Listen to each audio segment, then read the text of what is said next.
Welcome to the Undisputed podcast. I'm your host, Jenny Taft. This podcast is the full show from today's episode of Undisputed from start to finish. We've got a busy slate, so skip Shannon. Let's get to it. Good morning. Welcome to Undisputed. We're live from LA. I'm Jenny Taft here with Skip Bayless and Shannon Sharpe. Good morning, Hi, Jenny. guys. How are you? Great, Hey, Jenny, how are you today? Good. Nice pantsuits. What time is the bank open? Whoa, I want to know. that's unnecessary, Skip. It's totally necessary. No, it's not. What is this? I did not come out here to be harassed. Shades of gray? What is this? I don't know. Come on. How are you doing, Skip? You've grown up, Shannon. I mean, I just come. I don't bother anybody. I know. I was just You don't bother anybody? I was just sitting You on- bother me. I spoke. How are you, Jenny? What is this? Are you a banker today? I mean, what's going on? I don't know. How are you, Shannon? I'm good. I was good until you started harassing me. I had to get you off your game a little bit here. I think I got him in the perfect spot right now. Yeah, you're feeling good. We have a lot to get to discombobulated. on today's show. We'll see about that. Do Skip's Cowboys have any chance against the Saints on Thursday? And is Shannon going to jump on the Texans bandwagon? Plus, maybe. we've got Doc Rivers here in studio with us later on the show. But guys, let's start with college football. Let's. Alabama quarterback Tua Tagovailoa is a big favorite to win the Heisman. He's coming off a 6-touchdown game on Saturday for the undefeated Crimson Tide. Next up is a huge matchup in the SEC championship game against Georgia. Then there's Oklahoma quarterback Kyler Murray, who has the second best odds.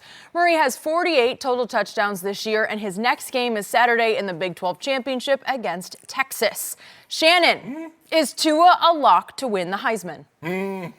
Padlock, combination lock, even life lock. But I'm not Really? willing to put up $1 million if I'm wrong. You know what I'm saying, Skip Bayless? Yes. You got jokes? Yeah, I do. And I told You've been you. working on those for a couple hours. I told you, Skip Bayless. I told you week 2 or week 3. Yeah. Even when our good Joel Klatt, our esteemed colleague, came out, Yeah. I said, unless Tua gets hurt, Yeah. it's over. He's not hurt. It's over. Yeah. And it's over. He got nicked, but he didn't get hurt. It's over. Yep. And Vegas seems to think it's over. And yeah, you know, Vegas, they keep building those big old buildings. Yeah. They're not losing a whole lot of money, Skip Bayless. we'll see. It's over because we've never seen anything like this. We've often asked the question, man, what would these Alabama teams look like if they had a quarterback? Well, we don't have to ask. See, we don't have to ask, is this the best team in the country? People are asking now, is this one of the better teams of all times? You see, Skip Bayless, we've seen Oklahoma do this before. We just saw them do it last year with Baker Mayfield. Baker Mayfield went 43 touchdowns, 6 interceptions. Kyler Murray is 37-7. So what we're seeing, all this scoring, they were number 3 in the country last year. They just moved up to number 2. They were the year before that. They were number 3. So what we've seen now from Alabama, 15-15, now they're the number 2 team in the country. And there's only one reason why, Skip Bayless. Now, when you think of Alabama, think about the history of Alabama. Coach Bryant, Coach Saban. You're talking about offense. You used to talk running game and, ooh, they play hard-nosed defense. Boy, they'll get after you. Now you think about TT.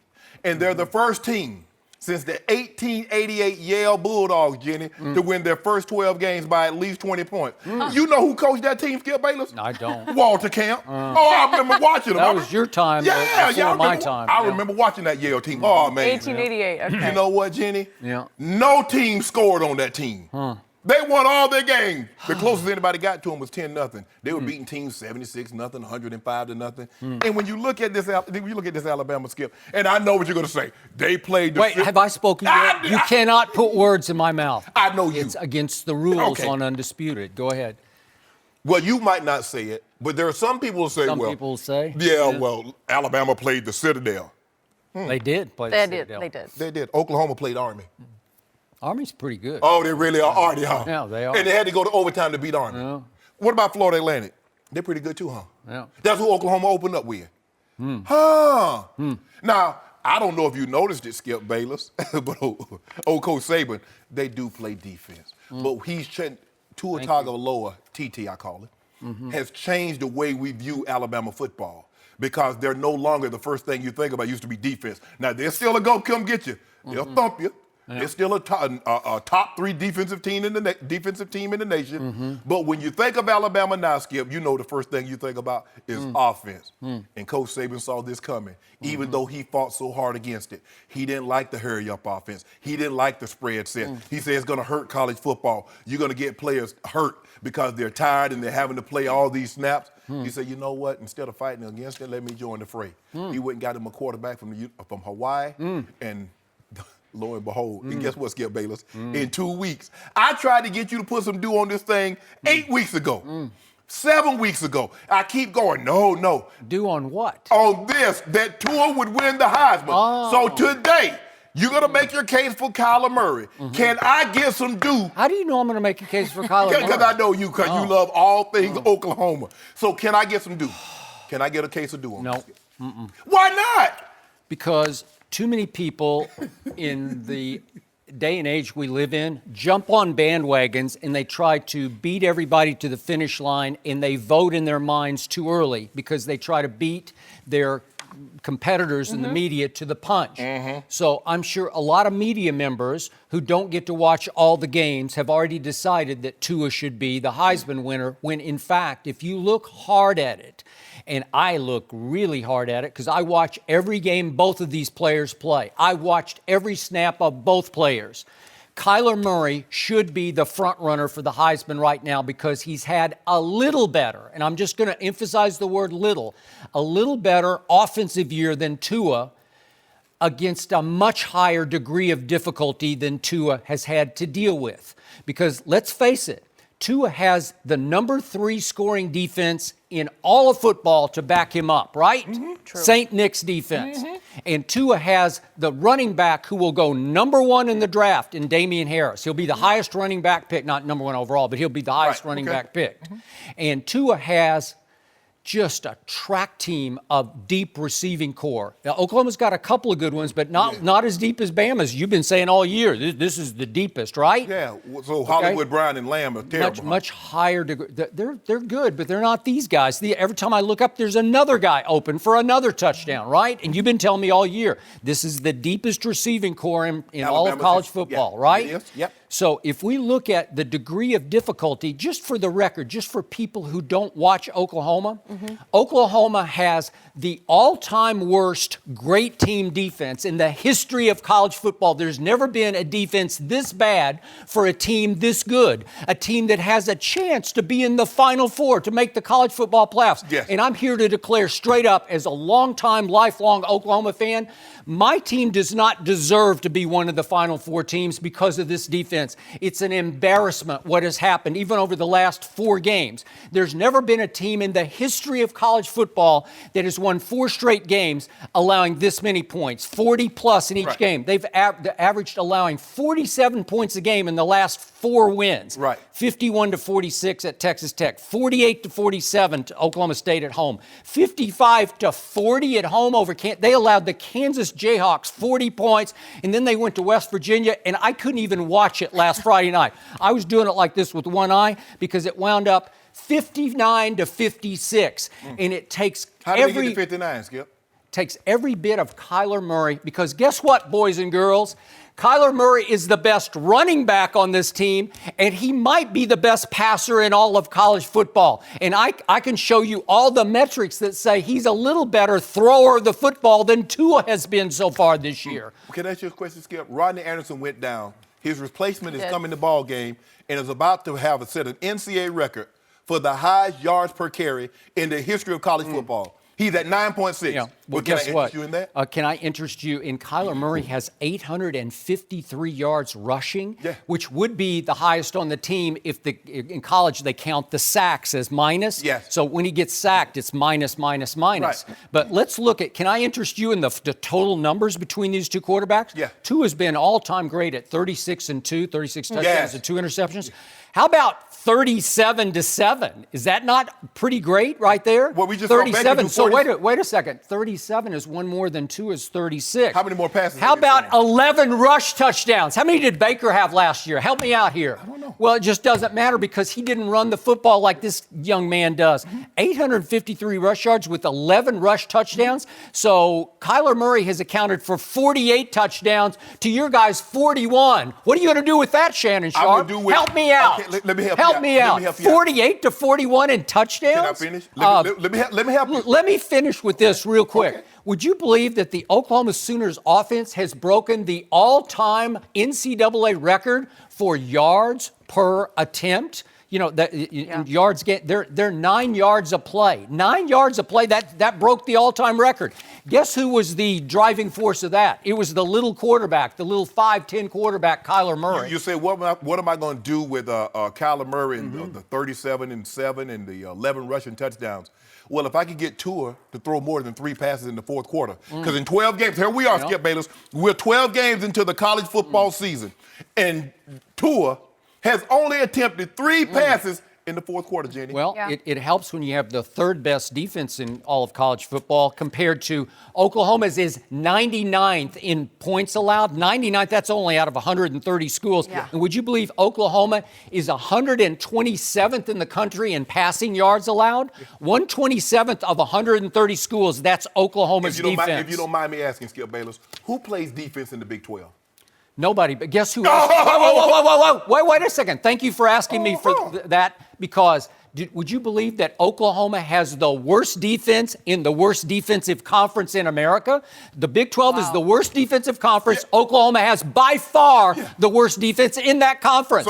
And people are saying they belong in the 4th spot in the play. Are you kidding me? So let me get this right. It's all Kyler Murray. He has overcome this defense shockingly well and has a chance to right the one wrong this year because he gets to face Texas again. And lost 48 to 45. And why did they lose that game, Skip Bayless, if you don't mind telling the people? Because he put up 45. No, Jenny, know what? Jenny, you read that game, Jenny. Yeah. Can you tell the people at home what did Kyler Murray do? Twice. Yeah, but it was actually a close game against a really good team, a team that's probably a little better than Oklahoma is. It shouldn't have been close. Had Kyler Murray not turned the ball over. Did you see the fourth quarter? I don't think you did. I did. But Kyler Murray put on the best show of the whole college football season in the fourth quarter. Jenny Taft was there. Yeah. She saw it up close and personal. He took the fourth quarter over.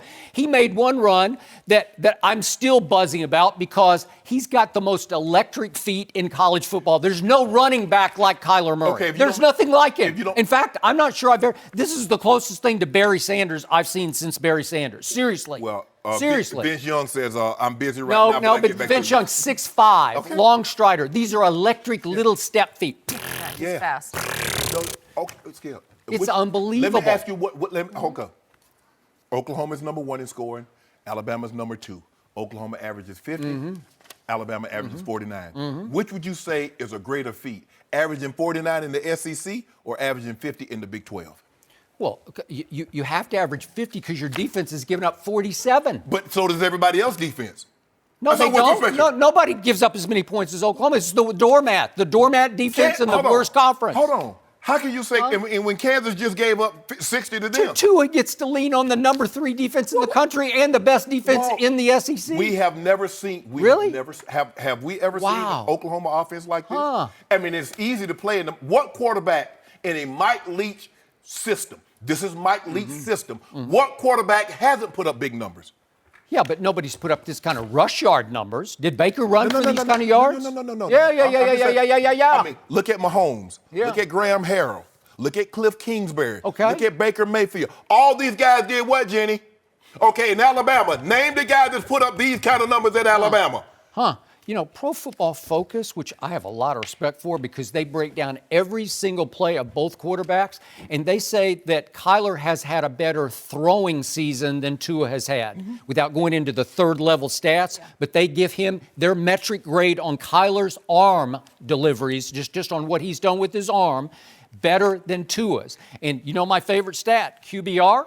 Who's number 1 in QBR in the nation right now? It's Kyler Murray. Okay. Who's number 2? It's Tua. Oh. And guess what? Kyler and Tua both are setting the all-time records in QBR for college football. Okay. But I told you, it's close. But Kyler, in every offensive category, is ahead of Tua statistically. Yeah. Every one. I mean, if I just would love to have seen the numbers that Tua could have set up could he have put up had he played the fourth quarter? Played the Well, fourth quarter. guess what, boys and girls? This Saturday, he's going to have to play the fourth There's quarter. no guarantee. Because this There's no is guarantee the of that. first credible opponent that Alabama has Don't do that, faced Skip. all Don't year. do that, Skip. Show Don't do me that. one. The LSU. Citadel? LSU. Oh, please stop it. LSU. Did you see Mississippi LSU's State, offense? Texas Burrow? A&M. Texas A&M. Oh, please, See, stop. so now, here's the thing. At first you said, oh, did you see their offense? But what does LSU do? They play defense. Oh. They play defense. Where are they ranked statistically, nationally, Skip Bayless? They're a decent defense, what but they about got Mississippi no State? offense, which is See, no threat to now, Tua. okay. So Tua can go in the game thinking they can't You score see. a point. Okay, So so Tua Kyler knows if he scores 7 or 10, he's going to win the game. But he ain't doing that. He's scoring 49. I know, because it's easy. Okay, what about Oklahoma? They go into the game saying the Big 12 don't nobody play defense, so I'm going to get to 50. Okay, but so is the opponent. That's scary. That's hard. The degree of difficulty mentally on Kyler is, I got to score 50. Do you know how hard it is to walk on the field saying, we better score 50 or we're going to lose this game? Let me ask you a question. Have we seen anybody do to their rival with this guy? I mean, you got to go. Haskins is not in the equation, but you did see what Tua did in the Iron Bowl. The Iron Bowl. Yeah, Auburn. Auburn's made of plastic. they are. What is? Oh, so They're what did plastic? What did y'all do in the Red River Rivalry? What did y'all We do? lost 48 to 45. Oh, we put up 45. No, I'm not concerned about the 48-45. I want to hear what you said before what you prefaced it with. We lost. Yeah, they lost a game. And TT don't know what it feels like to lose. He came off the bench in the national championship game and got the dub. Because the SEC has turned into the Nick Saban Invitational. The whole conference College is. football I think he just is the picks- Alabama Invitational. Yeah. He says, I'm going to take these players, I'm going to have them come to Alabama, and you guys can have all the rest of them. And But I'll take the cream of the crop. The last 12 Really? years, Jenny, if you don't mind me asking, you probably didn't research this. Name the conference that has had the most players drafted in the NFL in the last 12 years. And what does that have to do with this discussion? Because they got the better players, they play better defense. When you want defense, where they go get the players from, Skip? Did you see what happened late Saturday night? A&M and LSU played yes. a 74 to 72 game. You like that? Hold on. Is that defense? Hold on. How good was that LSU defense on Saturday night? Hold on. Really? Let me get this right. So Really? I want to make sure I'm hearing you right. 74 to 72? okay. That sounds like a Big 12 score plus 10. Okay, right? let me get this right. They played 7 overtimes and they got to 74. Yeah. Y'all played Florida Atlantic and got to 63 in 4 quarters. Y'all played Baylor and got to 66 in 4 quarters. No overtime, Skip Bayless. Y'all allowed 40. I'm talking about y'all here. We allowed 40 to Kansas in Norman, Oklahoma. Are you kidding me? And y'all, hold on. What does that got to do with Tua? 36. Okay, name the time we've seen 36-2. We just saw Baker Mayfield do 43-6. Now, Shannon, Jenny, which is better, 43-6 Shannon, or 37-7? He plays long catch with his receivers. It's like they're out. What is Wait! It's like they're out there in pregame just playing catch with each other. Just go out there about 40 yards and stand, and I'll throw it to you, and you throw What's it back to Kyler me. doing? Kyler is doing it with his feet No. and his arm. So he has 37 rushing touchdowns? No, he's Or got 11. Oh. He should have 1,000 yards rushing, but it got taken Skip, I away don't with know. the sacks. I don't know I'm what sorry, you this said. is dual threat. Yeah. He is their best running back. He's certainly their most dangerous running back. And he's thrown the ball slightly better than Tua has.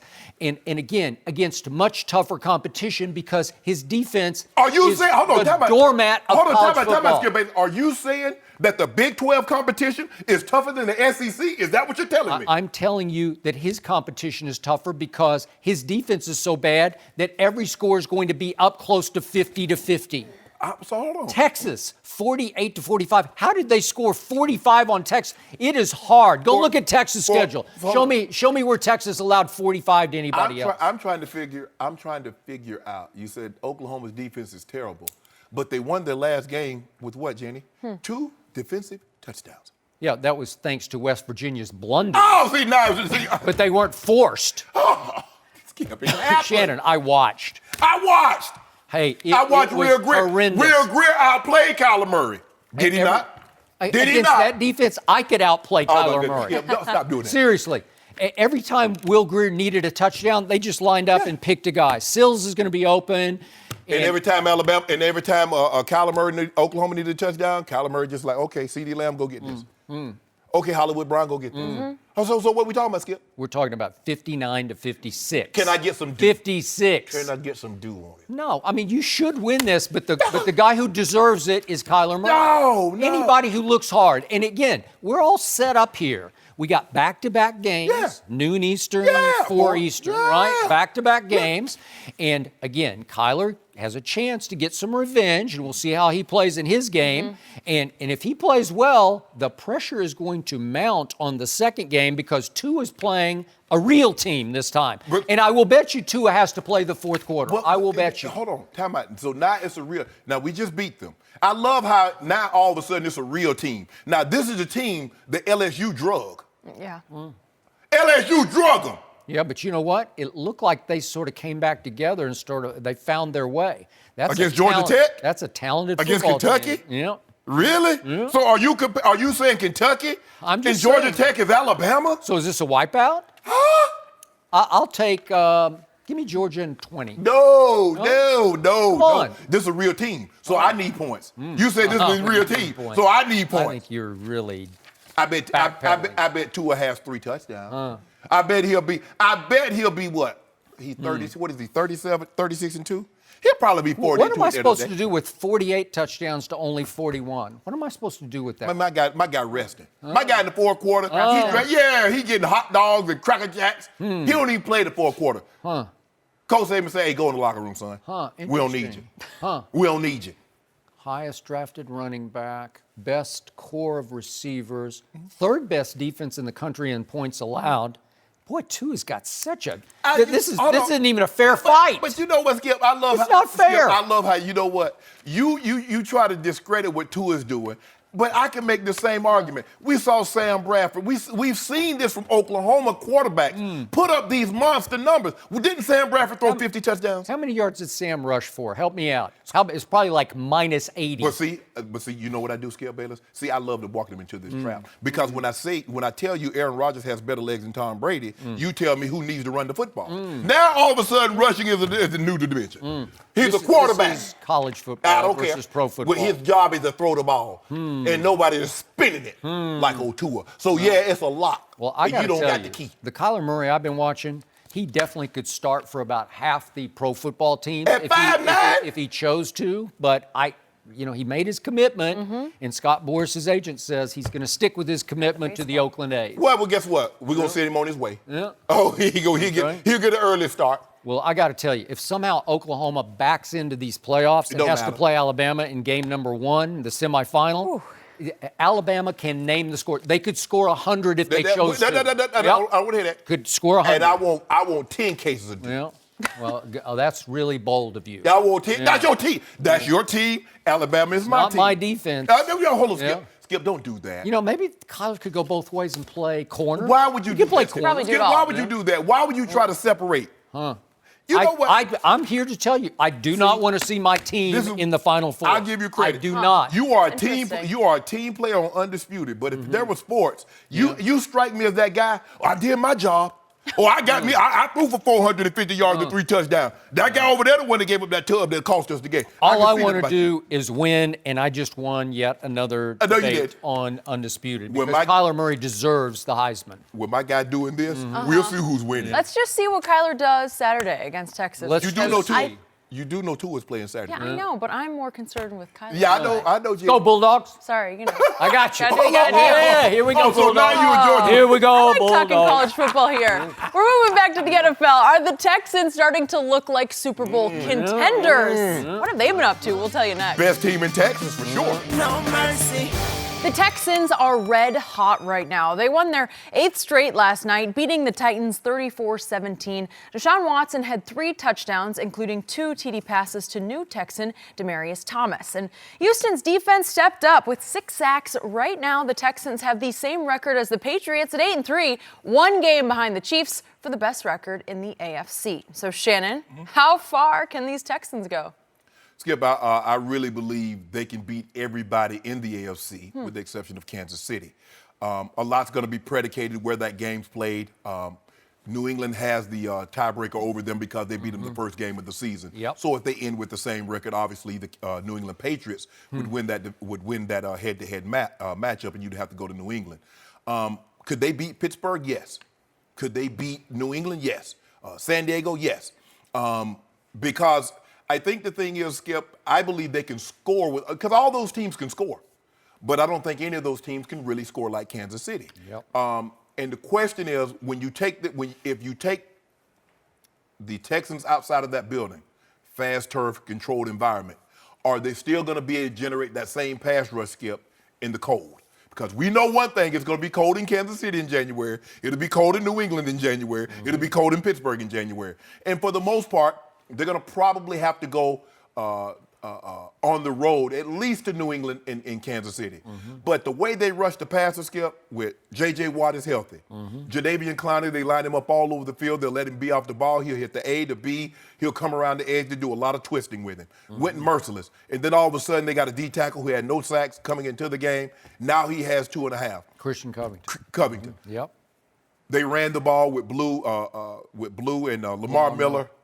The question is, Skip, and he's done a better job this year than he had last year. He's taking care of the football. That's Deshaun Watson. Now, he had this problem in college, which is turning the ball over. And they've done a better job of him, like, look, everything doesn't have to be a big play. If we manage the turnovers, we have the type of defense that'll keep us in every ball game, and then maybe you can win it for us in the end. But, Skip, I believe at the bare minimum, they should be able to reach the AFC Championship game. I believe they can beat every team because I think the defense is good enough. I just don't believe they could go to Kansas City and beat Kansas City in Kansas City. So, the team I watched last night, and maybe I'm overreacting, I believe that team, the way it played last night, could go to Kansas City and beat Kansas City in a playoff game in the cold. Okay. That team has firepower everywhere. Maybe I'm overreacting because I'm putting too much stock in the Tennessee Titans, who humiliated the Dallas Cowboys on a Monday night at Jerry World and then just beat up Tom Brady and Bill Belichick down in Tennessee a week or so later, right? Yep. And yet, when I look at the Texans, I think they could beat anybody, but they haven't beaten anybody yet. Right. Because I look at their schedule and I say, what have they done so far? So their winning streak started when they faced the 0-3 Indianapolis Colts, and they were 0-3. Right. The Texans were. And they won 37-34. Not that impressive. Correct. And then my Cowboys, they slugged it out with them, and it took overtime. And they slugged it out, and finally they made one. Hopkins made one play thanks to Deshaun, and it wound up in overtime, 19-16. In Buffalo, Jacksonville, when they were limping home, Dolphins, your Broncos, 19-17. At Redskins, they barely survived. And the Broncos missed the game-winning field goal. I know, they missed a game winner. And then it took Alex Smith before he got hurt, throwing a pick six into the end zone that got returned 100-some yards.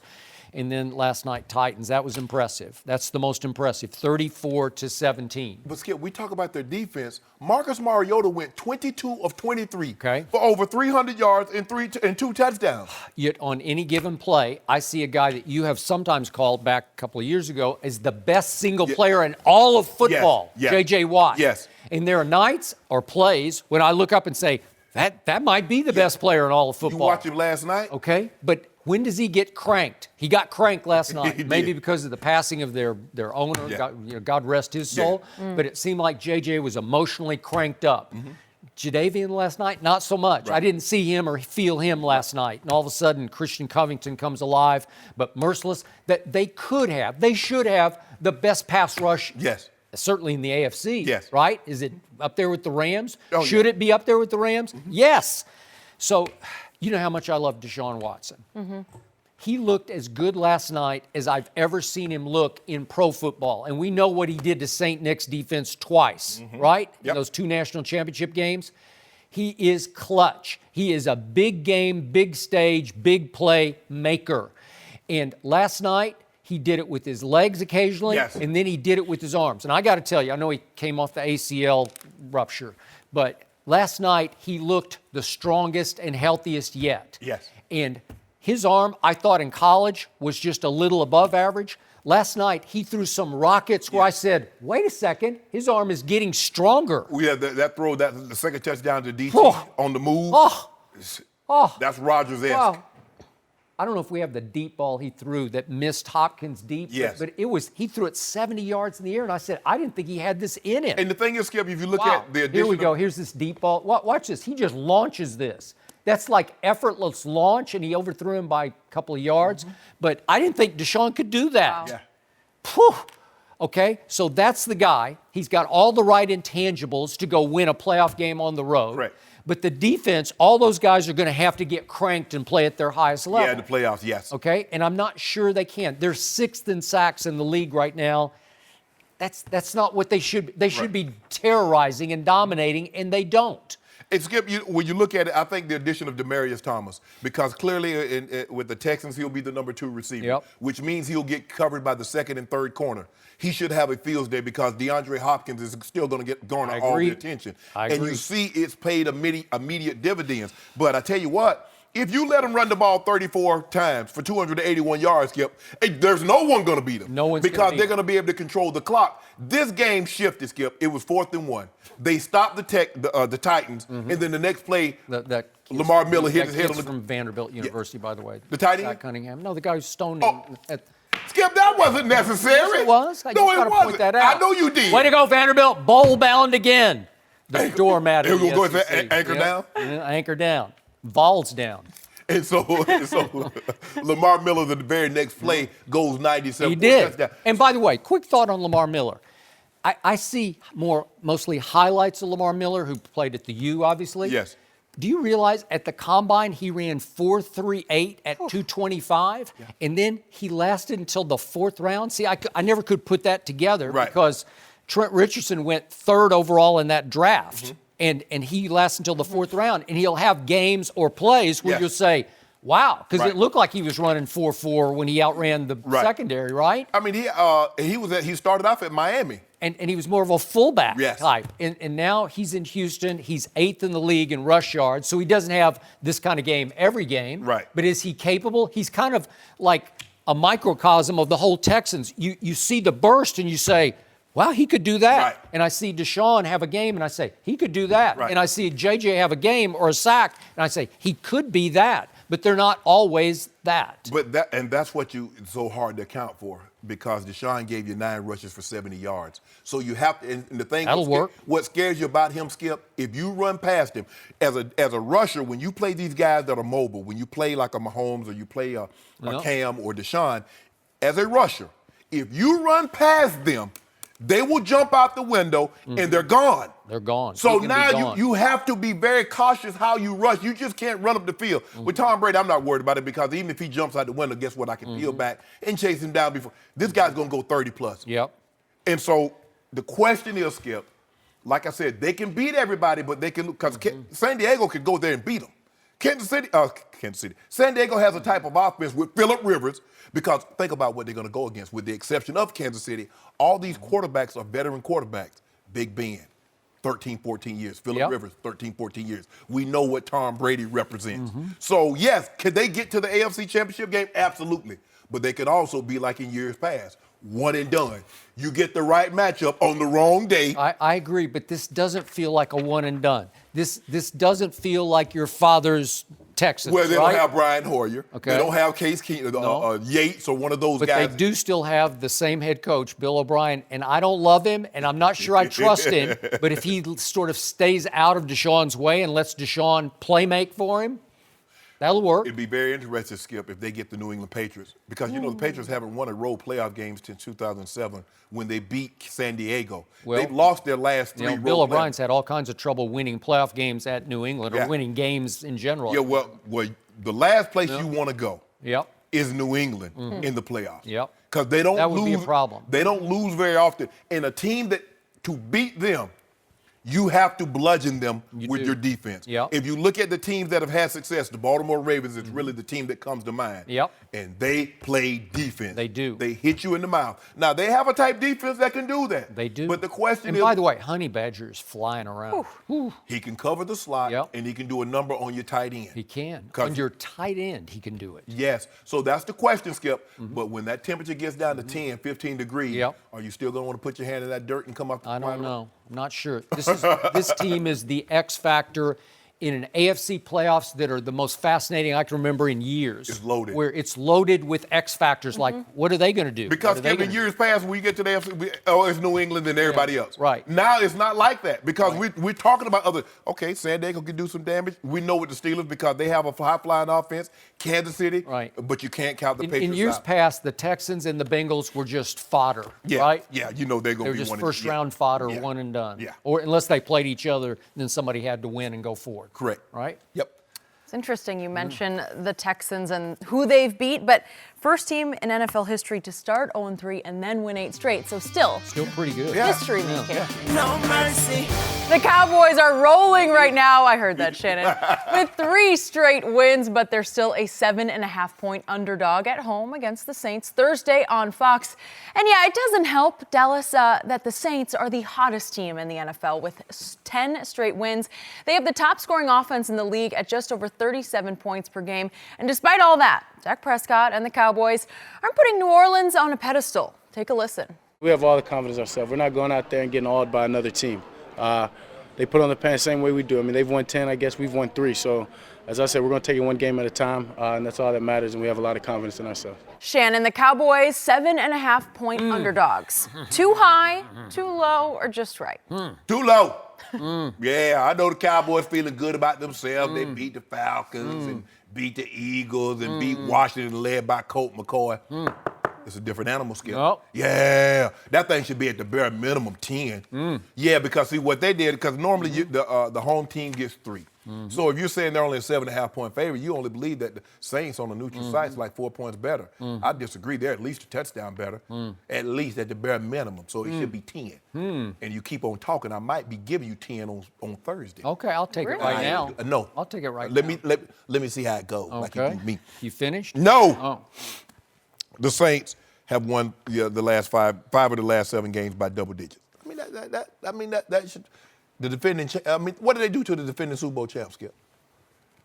48-7. Wasn't pretty. And they just did a number on the Falcons at home. Now, we're going to get an opportunity to put Jerry's theory to test because he says we can play with the Rams, we can play with Kansas City.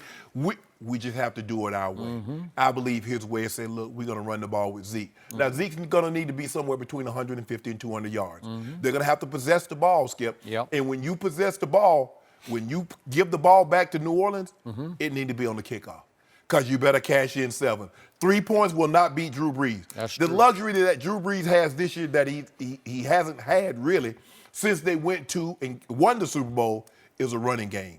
They can run it now with Ingram. They can run it now with Kamara. So what you going to do? You going to try and stop those 2 guys and let Drew Brees pick you apart? Or are you going to play coverage and let those 2 guys run it down your throat? That's the question that we have, Skip Bayless. Okay. So we're going to see. We're going to see if Jerry is right. We can play with these teams. I don't believe he can. So, for once, I agree with you. I wrote it down right here. I thought it would be a double-digit spread. Wow. This is too low. It opened at 7. It got bet up to 7.5, which I get. And I thought it would have opened at 10. So we agree on that. I'm going to read these scores off. Philly, 48-7 at Cincinnati, 51-14. Rams at home, 45-35. And the Redskins, who have led this division for much of the year, 43-19. Yikes. Saints, number 1 in scoring in the NFL, and Drew Brees is on pace to have the greatest quarterback QBR season in the history of QBR. That's pretty great, right? He is the runaway MVP. That's not what we're talking about. We're talking about the game. You jumped on that bandwagon with my homeboy too quickly, and that's over. Well, hold on. You another guy. You were with Brady. At least I stayed on the same bandwagon. We'll see about that. Season, it's a long Brady, season. Stop it. You know it's over. I don't know. We're going to talk about check down Charlie in a little bit. If Tom Brady winds up with the number 1 seed in the AFC. We're going to talk about check down Charlie in a minute. So, the one thing I don't like about my Dallas Cowboy defense is it ranks 29th in third downs allowed, third down conversions. That's not really? good. That is not good. And I must admit, even last night, I was having flashbacks, like bad flashbacks, to a game. I don't know if you remember this one on a Sunday night. It was November 10th in 2013. Yeah. Sunday night, Dallas at New Orleans. Drew Brees set the all-time NFL record for first downs in one game with 40. Yeah. He had 40 first downs. What? And they converted 9 of 12 third downs in that game, while Dallas went 0 for 9 thanks to Tony Romo, who had a QBR of 9 in that game. Yeah, but he got a jersey on. He had 9 QBR, and Drew Brees had a 9D QBR, 9 to 9D. And the Saints had 625 yards to Romo's offense having 193, 625 to 193. It was nearly as bad as the humiliation that Tennessee inflicted upon my Cowboys on Monday Night Football, because those Cowboys, at least, I thought were better. It's not that they lost. They lost to Mariota. And you have... You see him last night? I know he completed 22 or 23, but it's like he does shot puts. Yeah, you don't like the way little he passes. shot puts. Yeah, you have little Here, to no respect. let me just push this ball to that man, receiver. well, he shot put it working. 23. Yeah, I was know, gonna say. but it's like he throws on time. You want to talk about on time? Nobody throws it on time. Like he just decides, my guy's going to break out over here, so I'm going to throw it right now. I'm just going to push pass it over there. Watch it carefully. And somehow his guy breaks and catches the ball at the sideline. I say, boy, that was good. They must have worked on their timing for hours on that one. I believe the Saints' defense is much improved. I think this is the most balanced offense.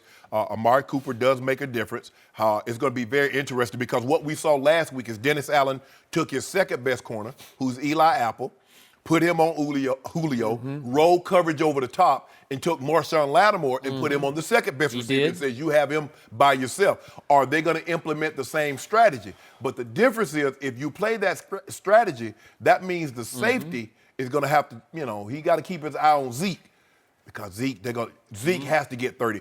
He had 31 touches, Skip. He's going to have to be somewhere around at least that, maybe 35, almost 40 touches in order for them to win this game. Okay. So I got one hope here. I'm hanging my hat on one game that New Orleans actually won this year, and it was at Baltimore. And we picked that game on Friday, and you picked Baltimore. Baltimore did. Right? Yep. And Justin Tucker missed the first extra point of his career because he is really good at what he does. Yes. And somehow New Orleans survived in that game 24-23. But think about that. They did lose because they got outgained in that game. That was a Joe Flacco game. That's why I said John Harbaugh may be clinging to Flacco here to save his job as opposed to Lamar Jackson. But they got outgained. The Saints did in that game 351-339. That's hard to do. So Flacco and his offense outgained Breeze 351-339. And they held Kamara and Ingram down. Kamara had 64 yards and Ingram had 32 yards. So they didn't run wild. Right. They ran it a lot, but it was for low yards per carry, okay? So to stay in the game, remember, Baltimore still has the number 1 scoring defense in football, but it shows you the Cowboys have the number 3 scoring defense. So can you hang with them? Can you, as you say, can you play keep away? Yes. Can you control the clock and the football? Can you shorten the game, as Bill Parcells once said before a Buffalo Super Bowl, where you just possess the football? Well, the question is, Skip, and plus New Orleans is a different team on turf. That's good. They're going to be indoors. Yep, they are. I don't know if you, and that's the thing that makes them so tough. They built, Sean Payton, they built this team to play on a fast track. Okay. That's what they have. So, despite having the number 1 scoring offense, they only have the 15th defense in points allowed. So New Orleans defense is much better than it was. Right. Like it's really good, but it's not great. Middle of the road. It's a middle of the pack defense. So you can move the football on them. And if Dak can have a really good night, a Mariota-esque night of high completion percentage, but it matters when you complete it. Correct. You got to complete it on 3rd down. You got to complete it on 4th down. And just hang on to the football and keep the score down. Yeah. You can hang in and you got a chance. So I'll take 10 points right now. Nope. No? Okay. Because the thing is, everybody says, well, I'm not getting into a shootout. I'm not getting into a shootout. That's not always your choice. No. Because you mess around and fall. The thing that the one hope the Cowboys should feel good about, Skip, is that if we can keep the game closer, we can keep them from getting out to a 14-point lead or 17-point lead, and we can still rely on Zeke. Yep. We got a chance. But if you move away, if Zeke leaves this game with 15 carries, Skip, you're not winning. He needs to have 25 rushes. Yep. He needs to have 30 rushes. If you anything under 20, you're not winning. Okay. So, being the Cowboy historian that I am, I'm also clinging to a game that was played on December 19th of 2009. Do you remember that game? I do. It was on a Saturday night after college football had ended and they were playing their Saturday night games. Yes. And what happened at New Orleans? The Saints were undefeated. Mm-hmm. And my Cowboys rolled in there off a bad loss to Phillip Rivers, believe it or not, at home. Yes. And they went in there and beat Drew Brees, who had just obliterated Tom Brady. Yep. Remember that game on a Monday night? And they beat them 24-17 to knock them out of the ranks of the undefeated. I believe this team is better than that team in 2009, and they went on and won the Super Bowl. Do you believe that team is better? Because I believe they can run the football better. I would say this offense is better. Yeah. I don't know about this defense being Well, I don't know if that defense led by Greg Williams. It was they knock you down. They take the ball away. They take the ball away because they were letting them play back then. Remember that was the bounty. That was the bounty gate defense. Yeah. I don't know. They left Brett Favre on a training table. What if they got one out on who? On my guy? Yep. He's not good enough to have a Yeah, bounty out. No, nobody cares about putting a bounty on Dak. Nobody's afraid Buddy of it. Ryan rest his soul, put one On a the kicker. Zendejas, right? Yeah. That was Buddy Ryan. God rest his soul. I'm looking forward to Thursday, though. No, this is going to be No, I something. want Thursday. looking forward I to want it. Friday. Huh? Friday. Oh, do you? Yeah. You gonna come in that and energy. gloat? You know that energy that you had last Friday. Yeah. You had last Friday. I need that, Skip. I They're will playing need the that. best team in the league. Just stop it. They're playing the Stop it. consensus Vegas favorite to win the Super Bowl, right? I need Yeah, that. there's nothing to What do lose. you tell me about Vegas? I need Vegas that energy. knows. I need that energy, Skip. Huh? I need that energy that you brought. You remember Friday? Yeah, all I need, I just always need a brings moral energy. victory. How I need a about- moral. I'm going to be excited about a moral victory. No. We Yeah, don't do moral that. victory. We don't do We do. moral. I'm gonna do No, we moral don't on do moral. Thursday, No. Friday, You don't I'm get doing- paid for moral wins. You get paid to win. I'm gonna pay myself to win a moral victory That on does- Friday. uh-uh. I'm Hold gonna on. be celebrating on I Friday. got to call Alvin. We'll you? see Yeah, but who give me a is 41 celebrating. jersey. Really? Yeah. Oh, you should get a Breeze jersey. No, I want 41. I want Alvin. Props. Yeah. How We're do gonna you go- know that? That's way before your time. That's before my time. No, it's not. The Chipmunks? No. How do you know that? I like the Jetsons too.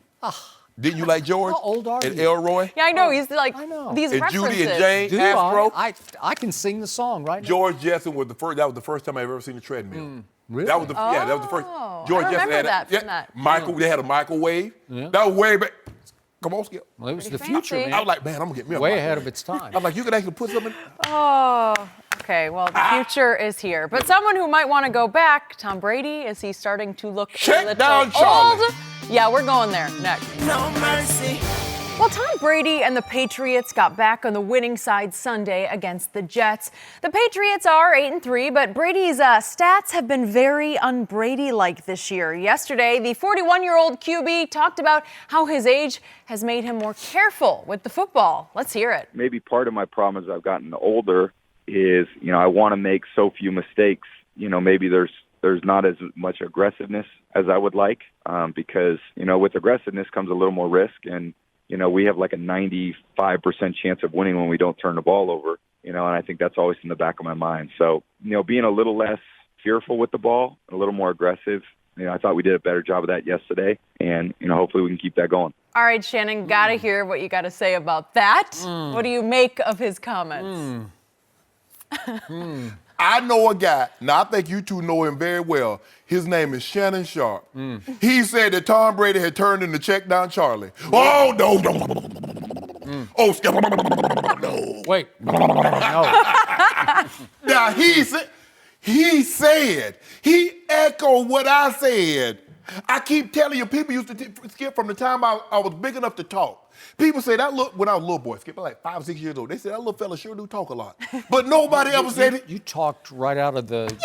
I did woo. Yeah. Out of the room, right. okay. They say that little fella sure does talk a lot, but Barney, he sure know what he talking about. That's what they say? Yeah, little on film. I don't think they said They that. said that. Wise from the I early kept years. telling y'all. Okay. I watched this game. I know this game, Jenny. Not because I don't know if you. I'm not. That's what he said. Now he said, I don't have the stomach to take the risk that I once did because think about this. He said there's a 95% chance if I don't turn the ball over, we're gonna win. Now, that's what he said. He don't take it. Now, Pro Football Focus would like to have you realize, Skip, you love those stats because they chart everything. They want you to think that Aaron Rodgers is trash because he doesn't want to turn the football over. Aaron Rodgers' team is 4-6-1. He's turned the ball over once. One interception. Is he trying to wow! score? Skip! Maybe he should listen to what Tom Brady just said. Oh, Lord. It's not your Be a little less fearful and a little more aggressive, Aaron, and maybe you'd have a couple of more wins, Aaron. That's not what he said, Jenny. Yeah. He said hold on, Skip. He said he doesn't have the stomach to take the risk. He didn't say anything about stomach.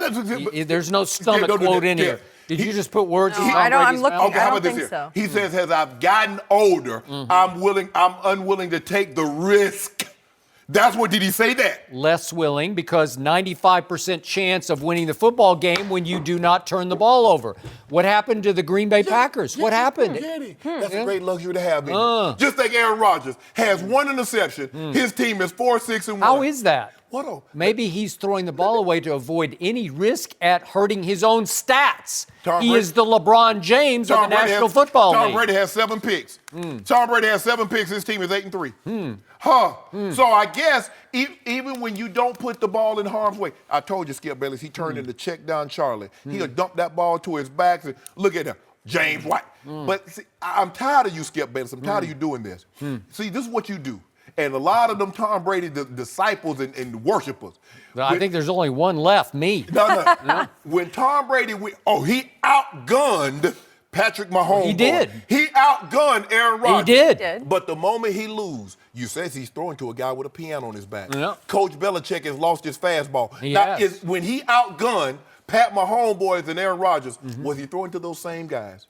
Or did he all of a sudden start throwing to Randy Moss? Or did all of a sudden he start throwing to Troy Brown? You see what I did with this? It just enhances what he did. What? Wait, he threw for 182 against Kansas City in the fourth quarter? With a guy with a piano on his back, and a guy with an organ on his back, and the guy that's his head coach that has lost his fastball on defense. But he dominated the football. It's what we just talked about with Dallas. If you control the ball through the fourth quarter, Why couldn't he control it against let Tennessee? Pat Mahomes have Why it. couldn't he control it in Tennessee? Why couldn't he control it against Detroit? couldn't Couldn't he control it against... Couldn't overcome the defense. You see that, Jenny? You see what he did? I love you. Skip Bayless, I love you. I love you like a cousin. Wait a second. So Is that good or bad? wait a second. Tom Brady's 8-3, and you're talking about Aaron Rodgers at 4-6-1?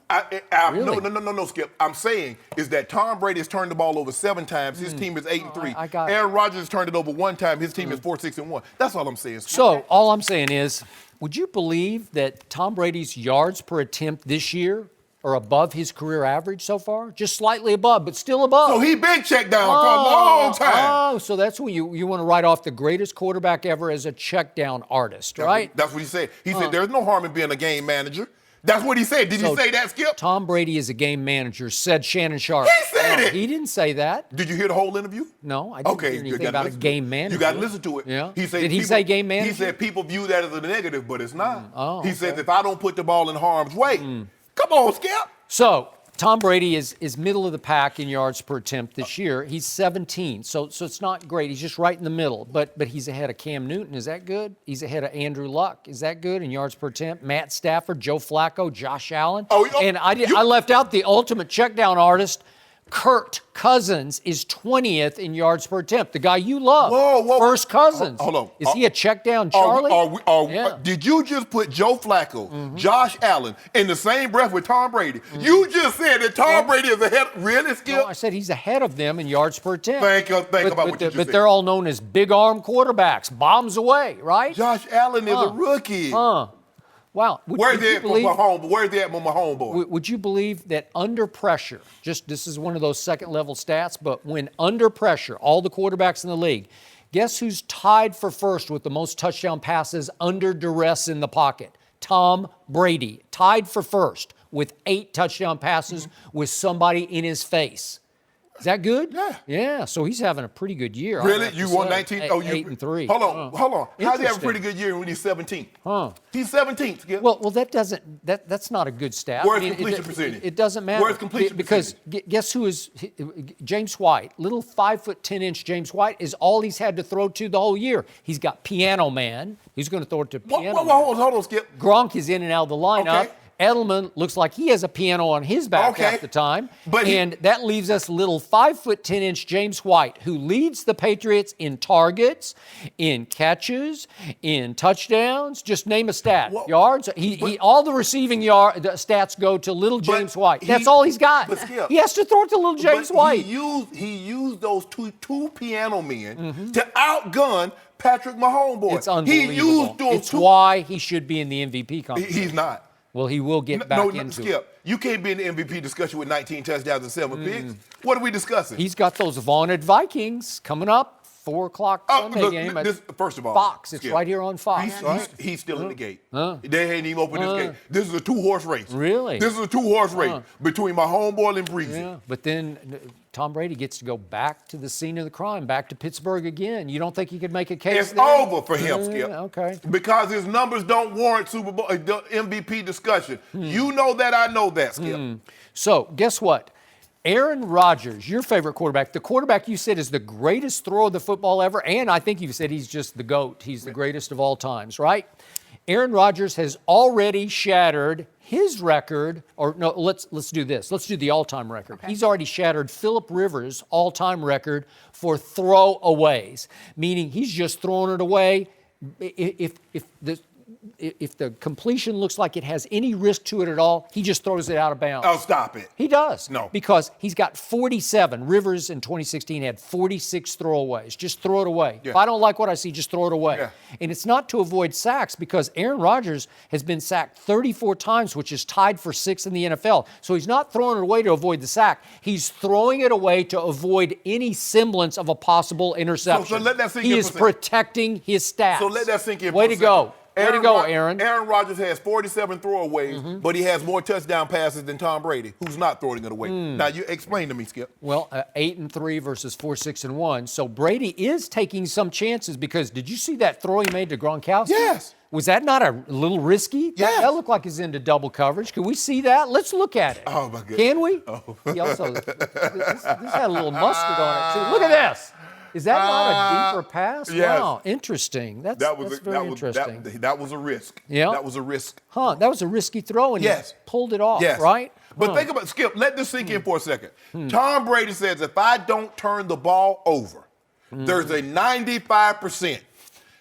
I don't know if there's any other quarterback in the league that can say that. So that just lets you know, had Aaron Rodgers been in that system, or Drew Brees, or Phillip Rivers. No, I think he's just going on the average stats. No. 95% is what all the stats would show you. If you don't turn the ball over, you have a 95% chance of winning the game. No, that's not true. Yep. That's not true, Skip. That is true. You know it. Well, the Patriots, they're what? Check down Charlie. New England, 22nd in yards allowed? And you're saying they have only New England has a 95% chance of winning? Check down Charlie. Huh. The GOAT, the guy that you said is the GOAT. The guy that you have I didn't say it. Everybody knows That's way over. No. That is way check down over. Charlie. He's turning to check down Charlie. Oh, so you're saying earlier you said he always has been checked down. Yeah, he really? over the last couple of years. Would you believe that the 41-year-old quarterback right here, right now in this league is 6th in air distance per attempt? It's how far the ball travels to the receiver. He's 6th in the league. Where's he in completion That percentage? means he's throwing it down the field. Where is he in completion wow, percentage? Interesting. Where is he? 6th. No, he's not in 6th. Is that check down? So he dinks and he dunks and he gambles and he bombs. Let me ask you a question. Right? Where is he in completion percentage? I don't care. All I know is you don't care. 8-3. So now, so a guy that prides himself, you love accuracy. You talk about Mahomes, you talk about Mariota and how inaccurate he is, and some of these other quarterbacks is inaccurate. But now you don't care about accuracy. Well, he's throwing to nobody. Oh. He's got James White or bust. James White or bust? Those nobodies. How can you do that? Those are the same nobodies that he was throwing to when he outgunned Mahomes. Huh. If you put Homeboy right here, right now, in this offense from the start of the year, obviously it's his first year as a starter, this would have been a disaster in New England because there's no way he could overcome this defense. Well, I'm not sure New England would have. I'm not sure they would have won a game. If you'd have put Tom Brady as a rookie in this offense with that defense, there's no way we're having this discussion. Well, that's probably true. Ain't no probably. As a starter. Okay, then. But he beat more careful with the ball than Patrick Mahomes, who's a disaster waiting to happen. Well, he's 37 disasters. Tubs, that is. I saw 5 disasters in the game of the year and guess at what? the Rams. In his second year, 5. In his second year, he's going to have a better season than Tom Brady ever had. He's going to throw for more touchdowns than Tom Brady ever has in a single season. That's what his second-year quarterback's going to do, Skip Bayless. Huh? Can I interest you in that? Can I interest you in Tom Brady being the number 1 seed when the smoke clears? Yeah, we'll put some do on it. I Put your might. do with that. What you might for? I got to wait and see about injuries. Oh, Lord. This team is beat up, but they do get Rex Burkhead back, and that's big, man. All of a sudden, they can run the football and take a little pressure off the quarterback at age 41, who's carried this team. Why the you whole need year. to take pressure off the quarterback if he's that good? If he's that guy, you don't need no pressure. You need to put more. 41. Hold on. If he's that guy, a strong man, Skip, I want him to carry more of the weight, not less. You know, your Brady hate knows no bounds. No, because I won't let you do it. Because I know what you try to do. You I'm always not trying to do anything. Oh, you got the guy that you now Shannon Sharpe, the Hall of Fame. Jen, he always prefaces it. But that's you're a Hall of Famer, right? They didn't kick you out the Hall of Fame. No, I think you might get kicked out for this. You're going to talk about, Piano Man. You got people thinking that Josh Gordon is Billy Joel. He Piano Man. But that was the same guy he threw to. Remember, he threw it up there and Josh Gordon came down with it. You remember that, Skip? Wait. Piano Man. Help me out. Who holds the playoff record for yards passing in a game? Who is that? All-time playoff record. Oh, it was Tom Brady in last year's Super Bowl at age 40. But you know, how did he do that? You didn't do it though, Skip. You got to preface that. You got to preface that, Skip Bayless. Wow. You got to preface it. But that's right. Brandon Cooks got hurt in the first quarter. No, I don't he got hurt in the first quarter. No, Wow. Thank you for the preface. Skip, I need you to appreciate preface. that. What restaurant, before I close down, before I close my restaurant down, who came to visit me? Bill Belichick should have come. Should have put him in the back room. He I gave don't up accept 41 coaches. points. I don't let coaches come in. Only Let's the just players. see how they do against the Vikings Sunday. here That's we all go. I'm saying. Yeah. All I'm Tom Brady saying came is in and got 2 big bottles of Ace of Spades. Patriots, I don't know how, but they're 6-point favorites over the vaunted Vikings? They're How is home. that? Vaunted Vikings. How is that? I have a bet for you. If the Vikings win, Wow. Here could we go. could you always refer to Kirk Cousins, Wait, or at least for a week? Instead of Kurt? Yeah, if I get the win. I'll be Kurt with Kirk. Okay. All right. Yeah, first This is my cousin. first bet with Skip going He over gonna here. outgun him. Outgun him. Let's hope. Let's hope. All right. LeBron and the Lakers are back in action tonight. And Here we go. will the King lead them to a win in Denver? We'll discuss next. No mercy. The Lakers are on the road tonight in Denver to play the Nuggets. LA is coming off a loss to the Magic, but they've still won 7 of their last 9. And Shannon remembers when LeBron had a visit from Miss Trip Dub the last time the Lakers played the Nuggets in October. And in that game, LeBron finished 28 points, 11 rebounds, 11 assists in the win. We're joined by Rob Parker. Good morning. Thanks What's for being happening? here. Good morning, everybody. Yeah. I will start with Shannon on this one. Of course, the Laker homer. Go ahead. Yeah. You gotta, I'm sorry. you know. a shot. Early shot. Who wins tonight, Shannon? The Nuggets? Whoa, my got the God. Nuggets? Yep. Oh, my God. What am I I'm missing? stunned. Why? Yeah, what am I missing? Because, let me explain. Wow. First of all, Denver's a really tough place to play. They beat the Warriors with Steph and Kevin being totally healthy. 2 things which lead to the Lakers losing this game. They turn the ball over entirely too much, Skip, and they shoot free throws poorly. Those are recipes to get blown out on the road, not just lose, to get blown out. And this is what we've seen. And over the last couple of games, 24, when was that? I think Wednesday night, and then another 16, 17 on Sunday. Skip, you're not winning against good teams. And I think the Nuggets are a good team. You're not going to win when you turn the ball over 16 times, on average 16 times a game, 5th most turnovers in the NBA, and they shoot 72% from the free throw line, which is 6th worst. Those are recipes to get blown out. And they have trouble dealing with skilled big men. You see, Vucevic gave it to him. He did. Now, they go in and see the Joker. He's skilled. They beat the Joker in L.A. Yeah, in L.A., but this game's a mile high. So I got the Nuggets winning. You want some? So you're jumping right off the bat? Nah, I ain't jumping. Skip. You know what, Shannon? What I try to be be objective, and I'm a very objective. That's why they love me, Skip, because I'm objective. Who's they? Everybody. Everyone. The NBA players, that's why they NFL love me? players. Now when they see me, they say, "Oh man, you be really objective." Who is Unk? That's what they call me. That's your That's alter ego? That's their term of endearment for me. Really? They like me. Okay. They like me. Shannon, I just got to shake your hand. I think that's honest. I'm Yeah, sitting here. honest. I'm floored because you're right. And the only thing you left out, because the Nuggets are good, they're 8-3 at home. They're a good team. And I totally, all those things you mentioned, yes, the Lakers have. But this whole little streak the Lakers are actually on, 7 of 9, right? They've only beaten one team over 500. So these are all the also-rans, and the Lakers, right, are fraudulent until they start beating some of the better teams. Right. They could pile up the wins. I get it. Everybody's, they're 11-8 and they're doing something. Here was a point in the schedule. If they weren't winning these games, they'd really be in trouble.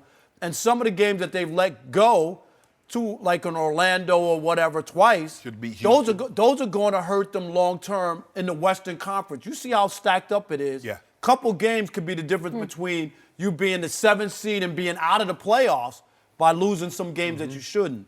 So I'm not all convinced that the Lakers have anything going, any mojo, that they're ahead of schedule or anything that people want to put out there. To me, they are total frauds until I watch them consistently beat good teams, yes, with LeBron James. And I'm talking about when it matters. And yes, they did beat Denver back in L.A. Denver was 4-0. It's their first loss of the season. They played pretty well. But I agree, on the road, it ain't going to happen. Really?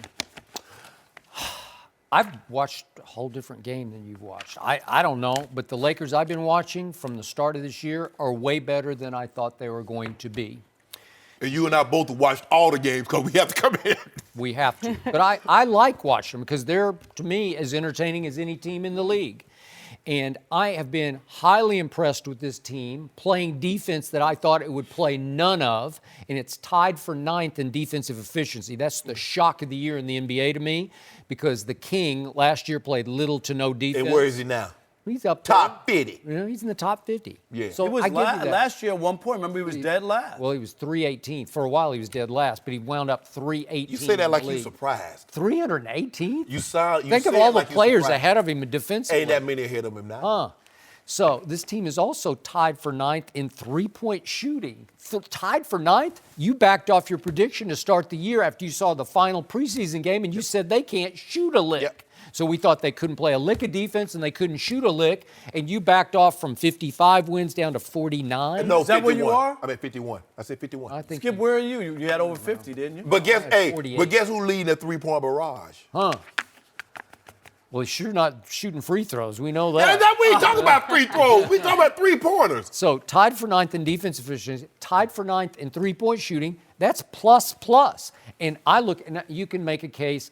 I don't even know who's any good right now because all the good Especially teams, the they've all failed. Yes. They've all been disappointed. But The Skip, Clippers are number one. Grizzlies are like 3. But go through Magic. The Magic, who they beat. The right? Magic Lost. own the Lakers. But the Heat, the Hawks, the Kings, the Wolves. The I mean, Kings those are are the way better than Cavs. they were last Those are year. the teams that they're beating, and they're supposed to. I'm not knocking them. Okay, But but they think about haven't this. indicated anything. Think to about me. this. If this team had a closer, and it does not have a closer, They one. don't have a closer. Don't do that. So I go back to the first of the year. The first game at Portland, they should have won that if they had a closer. Houston game at home, these are early, but they should have won it. They were right there to win it. They don't have a closer, they lost. San Antonio here, couldn't close. At San Antonio, they had it, they couldn't close it.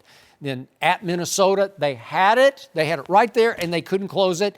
And then Orlando here the other night, they had it, and the King obviously wouldn't close it because he wouldn't go to the free throw So you line. expected LeBron to close all those games. Okay, so that's that'd be a record or something. 1, 2, 3, 4, 5. That's 6 games you could have won. What if you had a real closer who had closed those deals? So does Boston have that? Guess what your record would be? Boston had a big win last night at New Orleans. It Exactly. was impressive because But what about- Kyrie what- just took the game. What about the? Whew. What's That their record? was huge. It was What's huge. their record, Skip? It They're doesn't 500 matter. buckler. I'm not finished yet. If the King had closed those deals, this team would be 17-2 Stop, right now. Skip. 17-2, and instead it's 11-8. And to Rob's point, in this West, because it hadn't even started taking shape. Watch all those disappointments like Utah or New gonna Orleans. They'll all start to rise. Well, the Lakers gonna start to rise too. No, you're Okay. right. 17 Skip, those teams out west, I'm sorry, they will be better as you go on. You make it seem like so. What are the Lakers gonna be? They're just gonna drop off a cliff, Rob? No, not drop off a cliff, but they're only going to be the 6th or 7th best in the West, and they might have to face, who knows, the Rockets. You know what this team seriously needs to do? Golden You're State? not going to like this. They need to groom Kyle Kuzma to be the closer. Let LeBron be the facilitator down the stretch, but the go-to guy who's got to get to the free throw line and the rim is Kyle Kuzma. So you don't He's want the any more one with the passes to guts. KCP? Well, But- again, he's got Vucevic on an up and under, and all you got to do is either try to shoot it and get an and one, or go to the free throw line to win the game. you- And he's like, So KCP, I'm you do it. And KCP's like, hot potato. Hot potato. You want me to shoot this? Because he had just made, because Kyle Kuzma, KCP had just made the 3-point shot to bring him within 2. Then LeBron. Kyle makes the Kuzma free- should be the closer But hold of the on. Lakers. So in other words, let me get this right. So you want LeBron to give up that role, because remember when he tried to facilitate Brandon Ingram take the game over, you like LeBron James needs to close. So are you saying move LeBron? I've never said LeBron needs to close. He could have closed all those games. He's just not. It's not what he does. That is what But he the does. other part is that's why you brought him here, right? If you're the Lakers out west, you're not supposed to lose to the good team with LeBron. So that's why those were disappointing. So name the That's team. all. So name the team that's been 82-0. No team. I'm not Okay, saying good. that they're going to be 82. So that you say they should lose to the good teams. But I'm saying that, Shannon, there was some. Skip have all 6. I'm saying if they won 3 of those 6, they'd even be in better position. Yeah. That's Yeah. all. But- They're not going to win every game. But they could've- But they were in position to win. But they And could when have. you- But remember, they could have lost to the Cavs too. So that balances out. You know, you sometimes you lose to the teams that you should beat, but sometimes you win. I get those, but also I'm just saying, as you look at a barometer of this team and where it is, are you happy? You think this is a good team that's going to advance to the second round? I'm just talking about off a quarter of the season. Where are the Lakers to you? We'll see. No, see, that's what I mean. Well, this feels meant to be. Like it could be the kind of year where you say, wait a minute, the heavens have opened for the Lakers to be maybe the best team in the West. But the Golden State Warriors are a troubled basketball team. Do you realize they last just night? won 3 in a row, Okay, Skip. but it just took Kevin Durant being the assassin that he is down the And stretch. Klay. It took 49. It took a bunch from Klay too, but it Yeah. took 49 from KD So I to thought- hold off those Laker killers, the Orlando Magic. But I thought KD was all worked up and mad, and Draymond got him all worked up. He scored 49 points. This thing, when we get to April and May, will be so long gone, or May and June, that people won't even remember this. That this is not going to stop the Warriors from winning a championship. Anybody who thinks so is crazy. They will win the championship for the 3rd year in a row, and 4 They out got of the 5. nuclear weapon on ice. They got DeMarcus Cousins. He hadn't even played yet. Supposed to come back after Christmas. Steph. Okay. We're almost there. Yeah, Steph. that's a good point, I know. Either You know way. what? I got the King winning at Denver. Whatever. Facilitate. Kuzma Give me closes. a case of do on it. No, I'm not. I'm not No going to do? bet on LeBron. How about Oh, you know what? what about wouldn't bet a that nickel dinner on bet at LeBron. Mr. C's? Let's bet on that game. No. No. What? Now he doesn't. No, Have you taken him No, out I yet? I can't- feel I like you can't owe do him. it. Owe him. I Owe can't him. do it. Why Bet on not? You should bet on LeBron. I don't trust him. I just don't trust him. I just think they should win this game. He's got a little more to prove. You'll see. Watch him tonight. See if we can get there with him. I said he's going to win. You say he's going to lose. All right, Rob, thanks for being here. You'll be back later. Eric trouble. Reid, more trouble, has a new reason to be upset with the NFL, and we will tell you what's going on next. No mercy. Eric Reid has taken 5 random drug tests from the NFL since being signed by the Panthers in late September. The latest came after the Panthers' loss on Sunday against the Seahawks. Reid said about the test, quote, "This is supposed to be a random system. It doesn't feel very random." But he added, "They're not going to catch me on anything." Reid was the first player to kneel with Colin Kaepernick back in 2016 and sued the league for collusion. So, Shannon, when you look at this story, what is going on? Random. I don't believe it's random, Skip. Look, having played 14 years in the NFL, Skip, and I took a lot more drug tests than my teammates, and I think it had a lot to do with the way I was built. To make, there's no way he's like this. Playing football, he's built like this. There has to be something going on. I'm taking 4 and 5 drug tests a season, and Tom Ruin not taking any, Jason Elam not taking any. I didn't think it was fair. Well, Now, Jason Elam was the kicker. Exactly. But if it's supposed to be the random, it doesn't know that. Yeah. It's supposed to just a name on a Agreed. football team, and we'll see what happens. And I think the thing is that I just didn't make a big deal. I complained to Greek about it. Like, Greek, how is this random? Who's It seems Greek? like- Steve Heston, Okay. Steve Heston, offensive athletic trainer. I was like, how is this supposed to be random? And I feel like I'm getting tested every other week. And I didn't make a big deal about it. But I can see Eric Reid says, hold on. I've been here 8 weeks, I've been tested 5 times. How is that random when there are other guys that have been here and they haven't been tested at all? I think this was what scared a lot of teams off from signing Eric Reid, Skip, was his outspokenness. I don't really think the NFL really wants him to get tested with anything because now it brings the whole anthem thing back into the forefront. Right now it's kind of, yeah, he's on the roster, but no one's talking about it, even though I think he's still taking a knee. I don't know if he did or not Sunday, but there have been times that he has taken a knee this year. But no one's really talking about the anthem protest. And if he were to get caught with something, because what they're testing for, these are not recreational drugs they're testing for. They're testing for PEDs, performance-enhancing drugs. And I don't think it reads on performance-enhancing drugs. And I don't really think he has anything to worry about. It's just, and people always say, well, if you have nothing to hide, you shouldn't want to be. It's just an inconvenience to me, Skip. I didn't have anything to hide. It just seemed like I just felt like I was being singled out because of the way I looked. And so I think that's what he's feeling like. I ain't doing anything. You're not going to catch me with anything because I'm not on anything. But I think it's just the inconvenience of it. And he's saying it's supposed to be random. Well, it doesn't seem random to me. It's not like, oh, the guy wins the lottery this week and the next week he wins it again. That would be random. He'd be getting tested because there's still an element because the NFL is they have an independent tester, Skip. But it's still man-made, and he still determines who's going to get tested on a weekly or bi-weekly basis. Okay. So, to first qualify or disqualify what I'm about to say, I have no idea about Eric Reid's history. I don't know if he's in some stage that we don't know about. I don't know anything about that. I'm not saying he is or he isn't. I just don't know. Well, if he was in the stage, he'd have been tested more than 5 times because in the stage you get 10 times a month. Probably. Okay. So, when I read this, was I suspicious? Yes. Was I surprised? No, I'm not surprised. There's an old cliche about you can't fight City Hall. Right.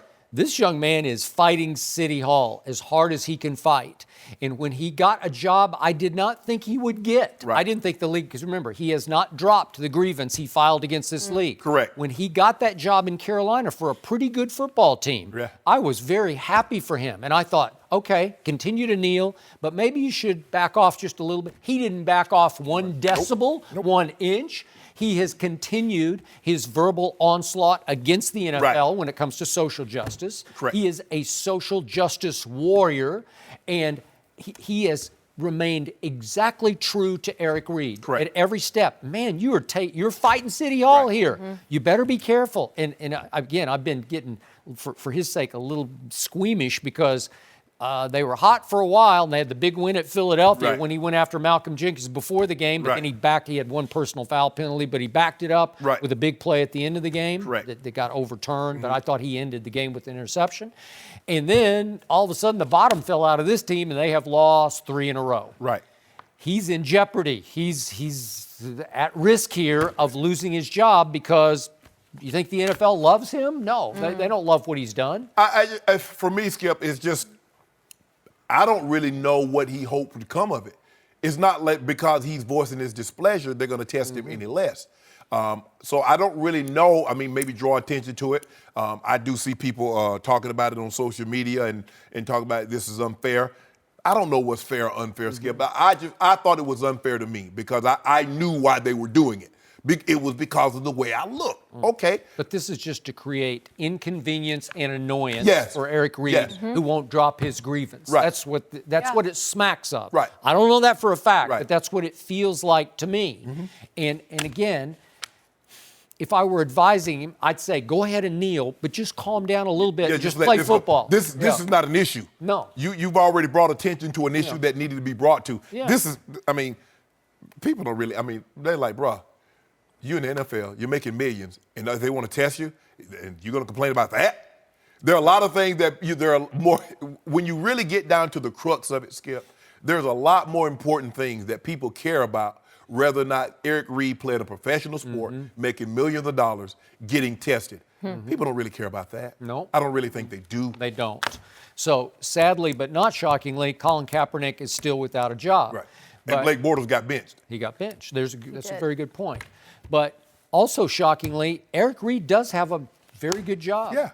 And I think I thought he's played well. Yeah, me too. Well, he's a good football player. Yes. He deserves to have a job. Yeah, right, absolutely. So I hope he can hang on to his job, and He should just let the inconvenience go. I'm glad they don't test here at Fox. Yeah. Why would you set yourself up that way? For what? Maybe they I ain't will done now. nothing. I don't bother nobody. No celebration Wait a second. today. They test me all the time because they said I look suspicious. Nah. You take a young pill. Yeah. Yeah, you try to get younger. Me. They say, how do you look like that? That's what they say. They say, well, hold on. They say, wait a So minute. They suspicious. say, look at where that old shark skin on Tom Ford laying on old Shay Sharp. Really? Say, oh, got it going on today. I don't That's know. what they say. Yeah. Okay. Wait, Unk's got it going on? Yeah. And Unk smokes and drinks and. Don't worry about all I that. don't know. Michael Jordan smoking drink. Did he have it going on? But he doesn't. He doesn't care how he looks. Yeah, he did. Yeah. Yeah, he did. Hey, you can't look like this. Yeah. Oh, boy. Well, speaking of a quarterback who is also now kind of talking about his age, Aaron Rodgers. Is he still an elite quarterback? We'll discuss I next. just got back from Mars with that Snoop brother. No mercy. Aaron Rodgers and the Packers took themselves further out of the playoff picture after Sunday night's loss to the Vikings. Yeah, that one felt good. What? Rodgers What? had a chance to cut the lead to 3 late in the fourth, but that? he threw 2 incompletions, including missing a wide open Devontae Adams in the that's end the zone. GOAT. Yeah, I know. Well, Stop. apparently. Skip. Let Rodgers Jenny will read. turn 35 on Sunday, guys. He acknowledged that his age is on his mind. Let's hear it. Obviously got a lot more gray in the beard than I did a few years ago. So I know that football mortality catches up to everybody, and you never want to lose a season, especially when you felt great, starting the season out about our prospects. But we're going to battle the next 5 weeks and put ourselves in a position to be in the conversation, and hopefully it'll be enough. And like I've always said, you just got to get in. So we got to win these 5. See what happens. He might actually look a little bit old there. We are joined what a once shot. again. The moderator took a shot. Taking shots? And you know what? noticed it. It was a good shot. No, It was a bingo. That was unnecessary, It was Jenny. on target. Get out my Yeah, own. way to go, Rest of the Jenny. show, Jenny. Okay, That's the way well, to frame it. Did Jenny Thank make you. the shot when Minnesota went to Philadelphia? I mean, Yeah, in the right? NFC Championship. Oh, I'm sorry. Oh, I'm sorry. Thanks for bringing that up. All right, we've got an I'm Aaron just Rodgers saying. super fan here. Oh, well, I'm a reporter. You're a Jenny. reporter. Yeah. Okay. I'm a reporter. Just facts, right? Okay, Rob, is Rodgers on the downside of his career? Hear me out. Okay.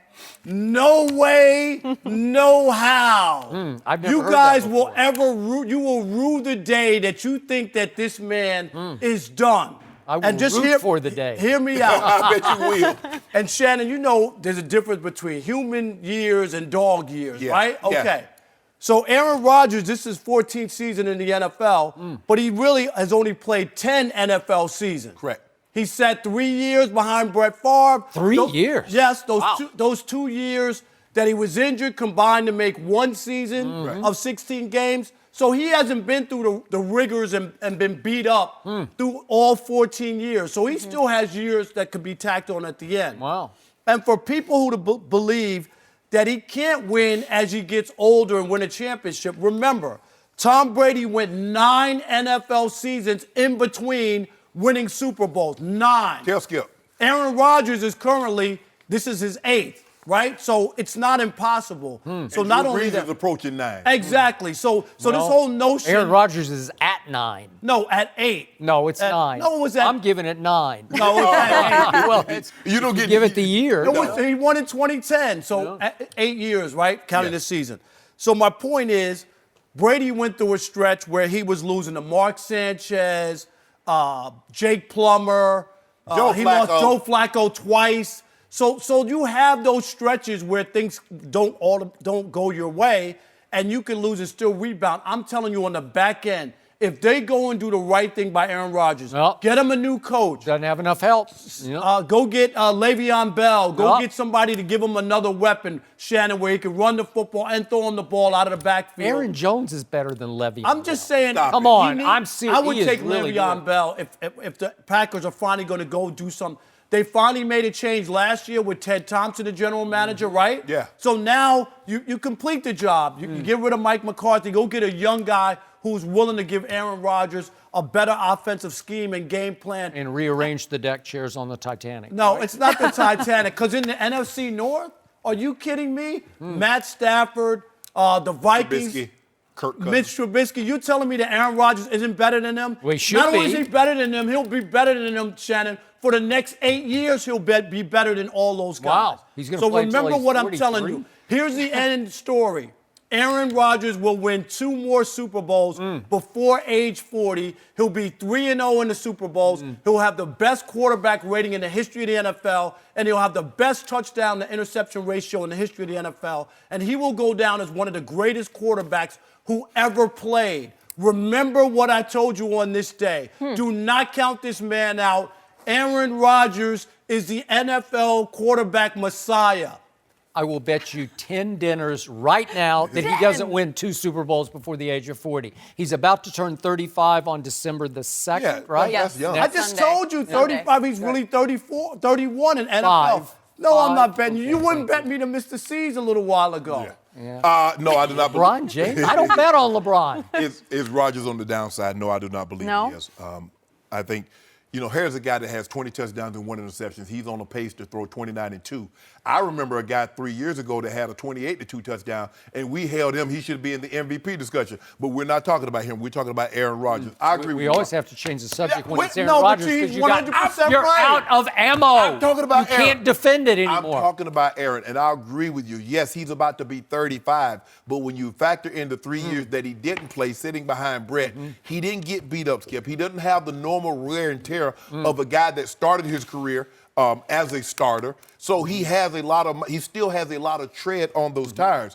And so when you look at that now, he had the injury.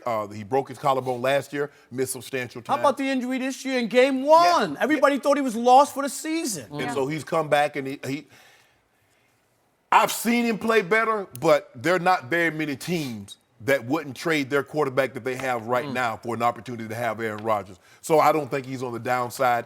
I think they need to get more pieces, especially defensively, around him. I do believe Mike McCarthy is out. They got rid of Ted Thompson. They got rid of Dom Capers. The next guy to leave is going to be, I believe, Mike McCarthy. And you'll see Aaron Rodgers play better into the. Really? He's going to play at least till he's 40. He'll win another MVP. And I do believe. I don't know if he'll win 2, but I believe he'll win another Super Bowl before he's 40 years of age. Boy, Aaron Rodgers looked old in that soundbite. No, he didn't. There was no Looked old. gray in there, I'm babe. sorry, In you his didn't- beard, he looked fine. So here's my bottom line to this discussion. Because so many people actually believe that Aaron Rodgers is the GOAT, right here, these 2 people starting with, and there are legions more of blind witnesses. They should. Yeah. Because of that, Aaron Rodgers has become simply the most overrated player in the history of the National Football League, given that you consider him the GOAT. Because he's having a miserable year. He had a miserable game at Minnesota on Sunday night. Did you see those 2 late throws? We just showed him to start this off. The one in the dirt, and the one overthrow to Devontae. Yeah. What? And then he missed the throw in the dirt at Seattle that could have won the game. He never had a missed throw in the Super Bowl. Interesting. No, Tom So- Brady missed Wes Welker, who was wide open in the Super Bowl. He's got 5 Super Bowl wins Should out have of 6 8. then. So Aaron Rodgers' QBR this year is 52. It's a scale of 0 to 50, which ranks 22nd in the NFL. Ask him who's 23rd, Rob. Tom Brady, Yeah, I've got to 23rd? change the subject.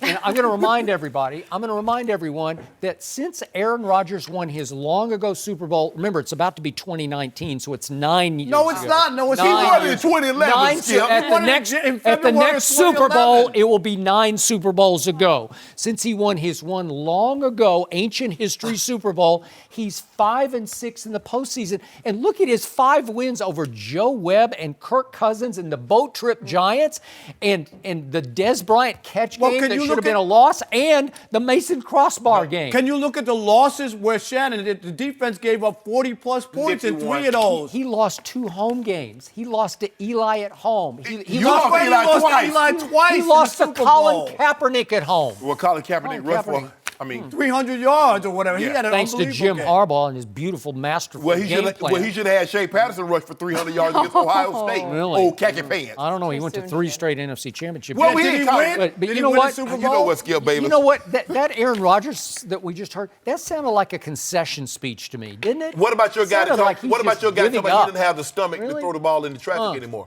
He didn't say that. He said, I'm going to be less fearful. It's the other way. This is the guy who's lost his Check nerve. down. You know, Sharpe. seriously, Aaron Rodgers has lost his nerve in the pocket. He was flinching. He was gun shy the other night. Have you seen Tom Brady? You guys got to wise up and just accept it. Look in the mirror and see what you see. You see overrated. No, I don't. He's No, not no. overrated. Stop it. You see overrated when you look in the mirror. You mentioned his footwork yesterday. He did look a little out of sorts. Horrendous. You know what? You need to stop, Jenny. I Well, can't I even mean- believe I it. Yeah, know. come on, What do you mean? Jenny, what has Come gotten on, into you Jenny. lately? Yeah. Why are you siding with First of Skip? all, it Yeah. was against the Vikings, so I don't think there's any debate there. Clearly, Jenny, I'm you're going to go supposed to be Cousins.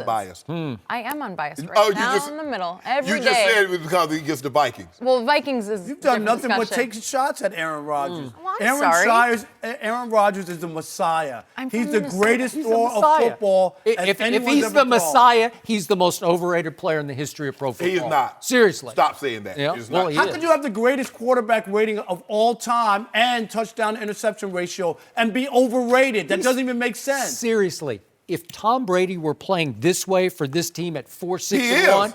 you guys would be calling He for is. his retirement I mean, now. Look at Tom Brady. Yeah. 19 touchdowns, 7 He's interceptions. 8-3 with a terrible defense. Guess what? Well, tell Rob where he's in completion percentage. Behind Mitchell Trubisky. Guess what? Green Bay's defense is 12th in yards allowed. Belichick's is 22nd. What about points allowed? 22nd. What about points allowed? Well, I'm just doing yards allowed. So let me 12 ask you to a question. 22nd. Name the team that's won a game because they had more yards than the other team but less points. I don't know. Yeah, I don't know. I think he gets a lot of help. No, you on stop. this Skip, defense. you need to stop. How can you say that? I just can't. You Skip, guys have you- just keep have you clinging. watched Tom Brady? You both lost. I'm You going- lost. I just want you to Have know- I watched Tom Brady? I just saw him just pick the Jets to pieces. I Jets to just want pieces. you to know, as soon as the show's over, I'm going to HR. Are you? I want you tested. Really? Yeah. For? Because you talking Why? crazy, so you got to be on. You got that Snoop product. I know I'm ripped, but I don't. You ain't ripped. Stop Are you on saying that. HGH? What are you on? No, none of that around here. No. I I'm decide clean. today. He I am wins the clean. debate. You know what? Yeah. I You decide guys this have one. lost again. Hold You on. can't defend I'm trying to it. figure out what did you do? What did you do, Guy's- to Jenny? This guy's I'm a going to shell HR. of I'm going to HR on you and Jenny. Oh, What great. am I, why am I in this? Because y'all choosing up sides against me. Yeah. Y'all in cahoots. I want some real wisdom on the show. I want Doc Rivers on this show. Is that right? Interesting. Yeah. You get wisdom Let's every day. replace Rob, Rob don't with take that Doc. personal. I Then we really got hope something. you You don't. know what? Hey, I'll give up my seat for Doc Okay. Rivers. Thank you for being here, but we Way do to go, have Rob. a new and exciting guest. job. Doc Good Rivers try. is joining Doc the Rivers. show. Yes. We're going to talk to Kicking me him. out. They want you, Doc. No mercy. Well, our next guest is in his 20th season as an NBA head coach. He won a title with the Celtics in 2008, and right now his Clippers have the best record in the West. Doc Rivers, welcome Welcome. to Undisputed. Great Oh, to have thanks, guys. Thanks. Joining us. So, Coach Rivers, just before this basketball season started, I turned to my partner across the table, who's a big LeBron James fan, and I said, hey, you better be careful because these Lakers might end up being the second best team in Los Angeles. And so far, so good, right? Yeah, but I wish the season was over. I know. Because we have it's a lot of season left, obviously, and we know the West is hard. Every game. We were talking the other night, Terry Stotts was talking about the same thing. Like, there's no off nights. Like, every night is a struggle. If you lose 3 games in a row, you're out of the playoffs. That's just how the West is. So no time for celebration. But you do have the best record right now, Yeah. 13-6. So you've beaten Oklahoma City, you beat Houston twice, you beat the Spurs, you beat the Grizzlies, you won at Portland the other night, and of course in that fateful game you beat Golden State when they had their little incident. You beat them 121-116 in overtime, and that's a pretty great start for a team that I don't think a lot of people saw coming. No, I don't think a lot of people saw it. I think we believed it. We're really deep. We can go as deep as 12, easy, on our team. And we don't have the quote-unquote star, but we have a lot of really good players. And that makes it difficult, I think, for other teams because they don't know. Obviously Lou. Lou is your offensive guy most nights, but then Tobias is player of the week. He's this week. 22-9. Yeah, and I mean, young. could he be an all-star this year? Yeah, absolutely. Okay. Absolutely. I think he is an all-star. Right. He plays both sides. The kid just works. You would love him. Great guy in the locker room. But like this summer, we asked him to work on a couple of things. He's done them. He's bringing them back. He's facilitating more. And we get along. Like our team it's a team that they kind of stay out of each other's way. They want each guy to be great, and they don't mind if he's great tonight or you're great the next night. They don't care. And as long as we can keep that, then we're going to continue to be good. How good could your young point guard be? I said it before the year. He's going to be a star, but I don't know what a star means anymore. But he's going to be that, and he's just going to keep getting better. I think his size is underrated every night. I think every night a guard faces him for the first time, they realize, there's some people who are 6'6", and then there's some people who are 6'6". He's the big 6'6". I mean, he's long and athletic. Good. Oh, you good? Yeah. Okay. So, just quickly before we go to the rest of the West, look back on that team that you had, those teams with CP3 and obviously DeAndre and Blake. What was the key reason it never took off? It did take off. I mean, we over the last 4 or 5 years, we were second or third in the league in wins. What we didn't do is win it. We had some obstacles in our way. The number one is Golden State. And people forget we're the last team to beat Golden State. We beat them and then lost to Oklahoma, who was very good. I don't think that group needs to apologize. They were really good. We didn't win it just like Oklahoma didn't win it with Harden and Westbrook and Durant. So just a tough, winning is hard. I've won one title. I've lost one in the finals in a Game 7, which I'll never forget. But what you realize, the first thought that I realized when we won it in 2008, I remember sitting in my office thinking, winning a title is hard. I mean, it's just hard to do. And I thought, obviously, we didn't have great chemistry. It wasn't broken, but we didn't have great chemistry. No. And one thing I've learned is you better have great chemistry if you're going to win it, because you're going to get tested, and bad things are going to happen during the playoffs, and you're going to have to be able to get through it. And we just didn't. Yeah. You said something very interesting when Skip asked you about this team, and you said these guys like playing with each other, and they don't care who's successful night in and night out. Yeah. Yep. Do you think that was a problem with the old team? Yeah, I don't know. I would say probably. But, I don't think about it much. I just thought at the end of the day, from a coaching standpoint, we wasn't good enough. Right. We had those three guys. We wasn't deep enough either. Right. We were never deep enough. Part of that was my job. I was trying, I was the GM for a couple of those years, trying to bring in talent. Honestly, just couldn't do it. We were cash strapped. We didn't have any. We were making do with minimum contracts. And you think about the guys, from Darren Collison. We signed a bunch of them, but they left after 1 year because they looked great with our group. So that was our biggest issue. And where we are now is we are cash healthy. We have a lot of money. Right. And that's a great position to be in. But more importantly, it's a great position to be in with these group of guys. Right. We have a great group of guys. So with LeBron's arrival, do you feel more than ever like the other team in LA? Well, I think the Lakers are the Lakers, with or without LeBron. But with LeBron, what I have found, for the last 4 or 5 years, it pretty much was left alone in restaurants. No one said anything to me. Now LeBron comes to the Lakers. Really? And people, the Laker fans they talk more, So, and I get it. Like if I think if we picked up LeBron, I would probably talk more too. So I'm fine with that. But I think it's good. I like it. Like, it's funny. A lot of people, oh no, LeBron's coming. What about us? That's good. Like, I think when basketball is talked about in LA, it helps both teams at the end of the day. So what do you see so far from LeBron's Lakers? Well, he's been amazing. They're young and they're growing. And they're not to be discounted. I think they're really talented and they're really good. They have, having LeBron and Rondo, I think is so underrated just from a leadership standpoint, the teaching standpoint. I've never, obviously coached LeBron, but I have coached Rondo. Yes, you have. And he is, as I've said, he's the smartest. No, he's a handful, but he's in a good way, and he's really grown. Like, we talk so much now, and his maturity has skyrocketed. You talked to Rondo? Oh, a lot, yeah. Really? Yeah. Wow. I talked to a lot of my ex-players. That's, what people don't get is the best part about coaching, maybe that. Like, all the past guys that you've coached, and they come back, even some that Rondo and I had an up and down relationship at times. But at the end of the day, we always communicated with each other.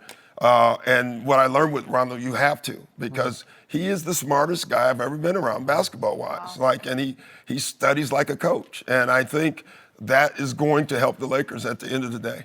What you say that it's going to help the Lakers, but how does that help Lonzo if Rondo is eating up the minutes? Yeah. Especially the quality minutes late in the ball game.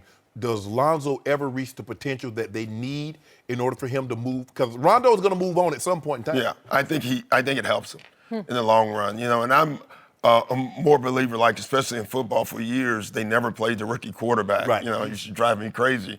I didn't know football, but I used to say, he's good, he should be playing. Right. Lonzo, he's going to be a heck of a player. You can see it. Right. It's no doubt in my mind. I know a lot of people doubt him. I don't. I think he's a great passer. He has great instincts. I think his offense will be fine. And I think watching a guy that was just like him, a quote-unquote non-shooter, play the game can only help him. So how vulnerable does Golden State look right now to you? Well, they look a little vulnerable, but because Draymond Green and Curry's not playing. Listen, I want to struggle like them someday. I want to be 15-7 and struggling with two of my starters out. One is a two-time MVP. That can't be discounted. They are different without Curry and Draymond Green. They are, but they should be. I don't buy it. I wish I could have enjoyed the little argument in our game. I didn't know what was going on. That would have been a nice thing to enjoy. But, they're the team to beat. So wait a second. You don't think that little argument could have big ramifications on Kevin and Draymond going forward? Well, from a competitive standpoint, I hope so. But it won't. No. I don't think so. You don't think so? I don't. I think I've been in a lot of locker rooms. Listen, I've heard some crazy things said to each other. But that was in the locker room. That didn't come public. It didn't come public. Public is a public dynamic. Well, I think everything's public now. I don't think there's any secrets. It's hard. I'm telling you, even in Boston, I saw a couple of fights that were amazing. Right. I mean, if you could have just sat and watched the fight instead of getting involved, it'd have been better. Because they were great, but You're talking about real fist No, they were real fights, fist fights. okay. And everywhere I've been, I've seen them. Practices, you've been in them. Sure. They get nasty sometimes, and they're competitive, and guys lose their heads. And, you break them up, and the next day you see the two guys over there giggling, laughing, and that's just sports. And what role does the coach have to play to break those up or to make them better? It depends on the fight. Yeah. It really does. I can tell you, I've broken some up and some I've watched because I thought this was good, and it needed to happen. And some you have to get in early because you can see it's more. And you got to watch that. I played with the Knicks, and we had Charles Oakley and Anthony Mason and Patrick Ewing. And Greg, I mean, there were some fights there that you had to break up. Wow. Yeah. So DeMarcus Cousins is still on ice for Golden State. Says he's going to try to play after Christmas. How will that work? How will that fit? I don't know, but it's going to work. Listen, they were the one team that could take the chance, really, when you look at it, because of his injury. No one wanted to rehabilitate him and then lose him. And so I thought it was smart for him, and I thought it was smart for Golden State. And he's too good not to help them. Now, I don't know how, but he's just too good. I think his passing is underrated. He's a great passer. And that fits with what they do, so it's going to help him. That's what concerns me, is because to get Boogie at his best, he needs the ball. Well, and there, the ball is hot potato. And I know he wants to win a ring, but in order for him to get that contract that he wants, he's going to have to put up numbers. Well, how does he get the numbers in that system? I don't think he needs the numbers. I think he needs the wins. Because if he plays and they win, he'll get the number. If he plays and gets the numbers and they lose, he'll get the blame. But what about when people say, well, he was like that, and he was on his best behavior in Golden State?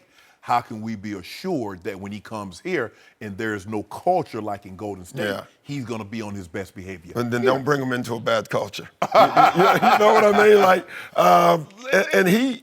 I think, listen, I hope it doesn't work. I'm just being honest. I hope it just explodes. But at the end of the day, if it does work, I think he would have learned a lot of things. And I think behavior is behavior. Like if he, quote unquote, behaves himself, then he's learned how to. Right. And I don't think you regress. Right. I think you learn how to win, you become a winner. I don't think that changes. All right, guys, we're going to take a quick break, and we'll have more with Doc when we get back. No mercy. Clippers coach Doc Rivers still with us. Thanks for being here. Thank you. Well, it's early. I'm on my way to practice. Good. Make it a routine. I think our players want me to stay here. Good. So, quick thoughts on the Eastern Conference. Obviously, Jimmy Butler goes to the Sixers. Celtics have been hit and miss. You know this history there. But Kyrie had a big game last night as they won at New Orleans. A nice win for them. You beat Milwaukee. There's this team from Toronto that has this guy number 2 now. Doc, call him his name. Number 2. Doc, he will not. He refused to address Kawhi because Kawhi left San Antonio. Well, I understand. I'm going to invoke the Q word because he quit. He quit on my team last year. Your thoughts? Who looks like will come out of that? I don't know. The East is tough as well. They're top heavy. I still think Boston's the favorite. Do you? But Toronto's right there. They really are. And then Milwaukee. I mean, there's some good teams in the East right now. You didn't mention Philly. Well, Philly's there too. Now they are. Okay. Philly has a closer. Now, everyone said before, can they close? Can they close games? Bringing Jimmy, they do now have a closer. Right. And that's going to make them tough. That's what Jimmy gives them value, is his ability to score down the stretch. Mm-hmm. Well, you saw Milwaukee. You beat them once. Yeah, they're good. What do you think about the Freak? What? Oh, he's a mess. He's just tough. Durant, LeBron, and him as far as preparing for. I mean, it's funny. And listen, I'm a defensive-minded guy, but there's times in the meetings and you hear us talking, and I'm like, yeah, that'll work. Yeah, that's gonna work because they're that good. And he does it in such a different way. He doesn't do it with the shot. He does it with the attack, and at his size, he's what did he's you a mess. try to do to him? Well, you try to build a wall. I sound like Donald Trump, and I never want to sound like that. That almost made me sick, honestly. But you do. You have to build a wall at the basket. The problem in what Bud has done, which is genius, they put all the shooting around. So while you're building the wall, he's throwing it out because he's a great passer. Right. But you have to take that away from him. That's what we tried to do. It's funny. I thought we did a good job, and then I looked at his numbers after the game. Yeah. He still hurt us. And then you have to keep him off the glass because I think that's the underrated part of his game. So I'm sure you still follow the Celtics from afar, but you still think they're probably the team to beat. Yet Kyrie came back, Hayward came back, and all of a sudden he's trying to find new chemistry here because it's almost like they have too many good players. How do you find the rotation? Yeah, I don't know if you can have that, honestly, but I do think, two of those guys didn't play most of the year last year. And then you bring them in. It's just going to take time. It really is. And the two guys that they've come back are guys that have the ball a lot, and need the ball. And so it just takes time. But there's going to be, I looked at Miami, you remember with LeBron and that whole group and midseason, and then all of a sudden there's going to come a time where it's going to click and everyone's going to say, here they come. But when you see Jason Tatum and the success that he had in the playoffs, and you see Terry Rozier, how do you coax them when they've enjoyed the level of success that they've had, that they're going to have to take lesser roles because Kyrie needs the ball? Well, Tatum's not going to take a lesser role. Like Tatum, it'll be Tatum and Kyrie and Hayward, but more Tatum, Kyrie first. So he's not going to take a lesser role. Everyone else has to understand it's about winning. Right. And that's the only tough part for any coach, and the young guys. Right. And you've been around, like, do they want to win? Do they want to establish their career? And do they get that if they win, that does establish their career? Because I think a lot of them are so number-centric. Right. Everyone in all sports are now because numbers are talked about so much. Right. But I think if they get that winning gives them more cachet, makes everybody want you a little bit more. I think that's going to be the sell. And if it works, they'll be great. If it doesn't, if guys don't want to hear that, then any team will struggle. So back to your team. How much has Jerry West meant to your franchise? Oh, he's been great. First of all, just having the logo. He's the logo. He's been great. He helps Lawrence in so many ways. I mean, Lawrence and his staff is doing an amazing job. Then when you add Jerry to that mix, it's great. And listen, when we walk in a room and we talk to guys out there, and it's Jerry, myself, and Steve Ballmer, it's a good threesome. Make a good golf game. Mm-hmm. But you have a guy in Steve Ballmer, who's the owner of the team, who has very deep pockets, but he seems to be a guy that's willing to stay out of the way, let you and Jerry and Lawrence, you guys do the job. Yeah. I'll write the checks if need to be written. How good of a luxury is that to have? Well, it's great to have him as an owner. Even if the franchise had been run great for all these years, it would be great to have Steve Ballmer as an owner. For the Clippers, it's even more important because of what we've come through. Right. And to fall down and fall back on Steve Ballmer, is the greatest stroke of luck maybe in team sports history. Right. But he's involved. Like, he cares. This is his job right now. Right. He wants to win. And so he's involved. We talked yesterday on the phone for 45 minutes. He just wants to know. He wants knowledge. That's what he is. He's a knowledge seeker. But he wants to win. And so, he's the wealthiest team owner in sports. And that gives us an advantage. There's no doubt about it. Yeah. It doesn't just salary-wise. It does because we're willing to go get guys. Right. But it really Facilities. That's the advantage to me, because you can only pay what you can pay. Right. Unfortunately, now we have enough money to pay. But where Steve comes in is when Lawrence and I call him and say, we need this for the airplane. We need this. He's not a blank check, but he's willing if he thinks it's going to help. Right. And I've never been in a situation like that. And that's our advantage. And Steve understands that that's our advantage. So it's good. So you mentioned earlier you got a whole bunch of cap space heading for next year. Not that you're writing off this year. No. It could be gravy. It could be like the calm Great before the selling storm. point. It could be. But without naming names, how excited are you about those big salary slots that are left? It's funny. I think that's more of Lawrence and Jerry. Yeah. They think about it more. I think about it every once in a while. But the group that I have now, I think all that does is helps us, because we're going to try to bring this group and then add. We're going to be a mess, and we believe that.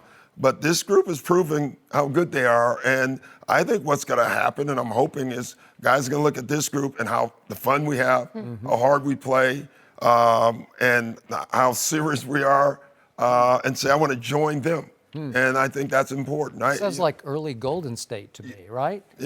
Whatever Share the you ball, want. have fun. I'm all right? for it. Yeah. But that is right. You hear players like, man, they share the ball. Yeah. Man, they play together. Doc, I always wanted to know this, and you were a player in this league, and you played with some greats, and now you're a coach. How difficult is it to coach a LeBron or Kevin Durant? Because they're great, and people say, well, it's easy, but they're very demanding. They should be. I've always said that. You know why they're demanding? Because they probably have worked more than everyone else. Their expectations are probably higher than everyone else. And I've never had a problem with guys like that. Right. I've always said the stars are the easiest guys to coach because they're the most driven. Right. They also have the biggest egos. Yeah. And that's a good thing. I've always thought that's a good thing because their egos will not allow them to play bad. Right. So every night they're going to show up. I've always so it's thought the guys that think they're good. Exactly. I've always thought it's the middle guys. They don't work as hard, but they want more. And I think you want those guys on your team.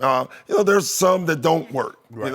And they're out there in all sports. But for the most part, you want the driven guy because that's the guy that can make everyone else work hard. There you LeBron, go. the best player in the NBA? Sure. Oh, boy. You heard what he said, Skip. He said, sure.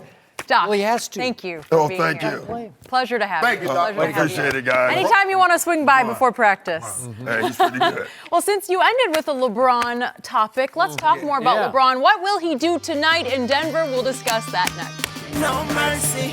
Time for a final topic of the day. LeBron and the Lakers are on the road tonight against the Nuggets. The last time LeBron played Denver in October, he had a triple-double, 28 points, 11 rebounds, 11 assists in the win. So, Shannon, what will LeBron's stat line be tonight? I got him 26, 10, and 8.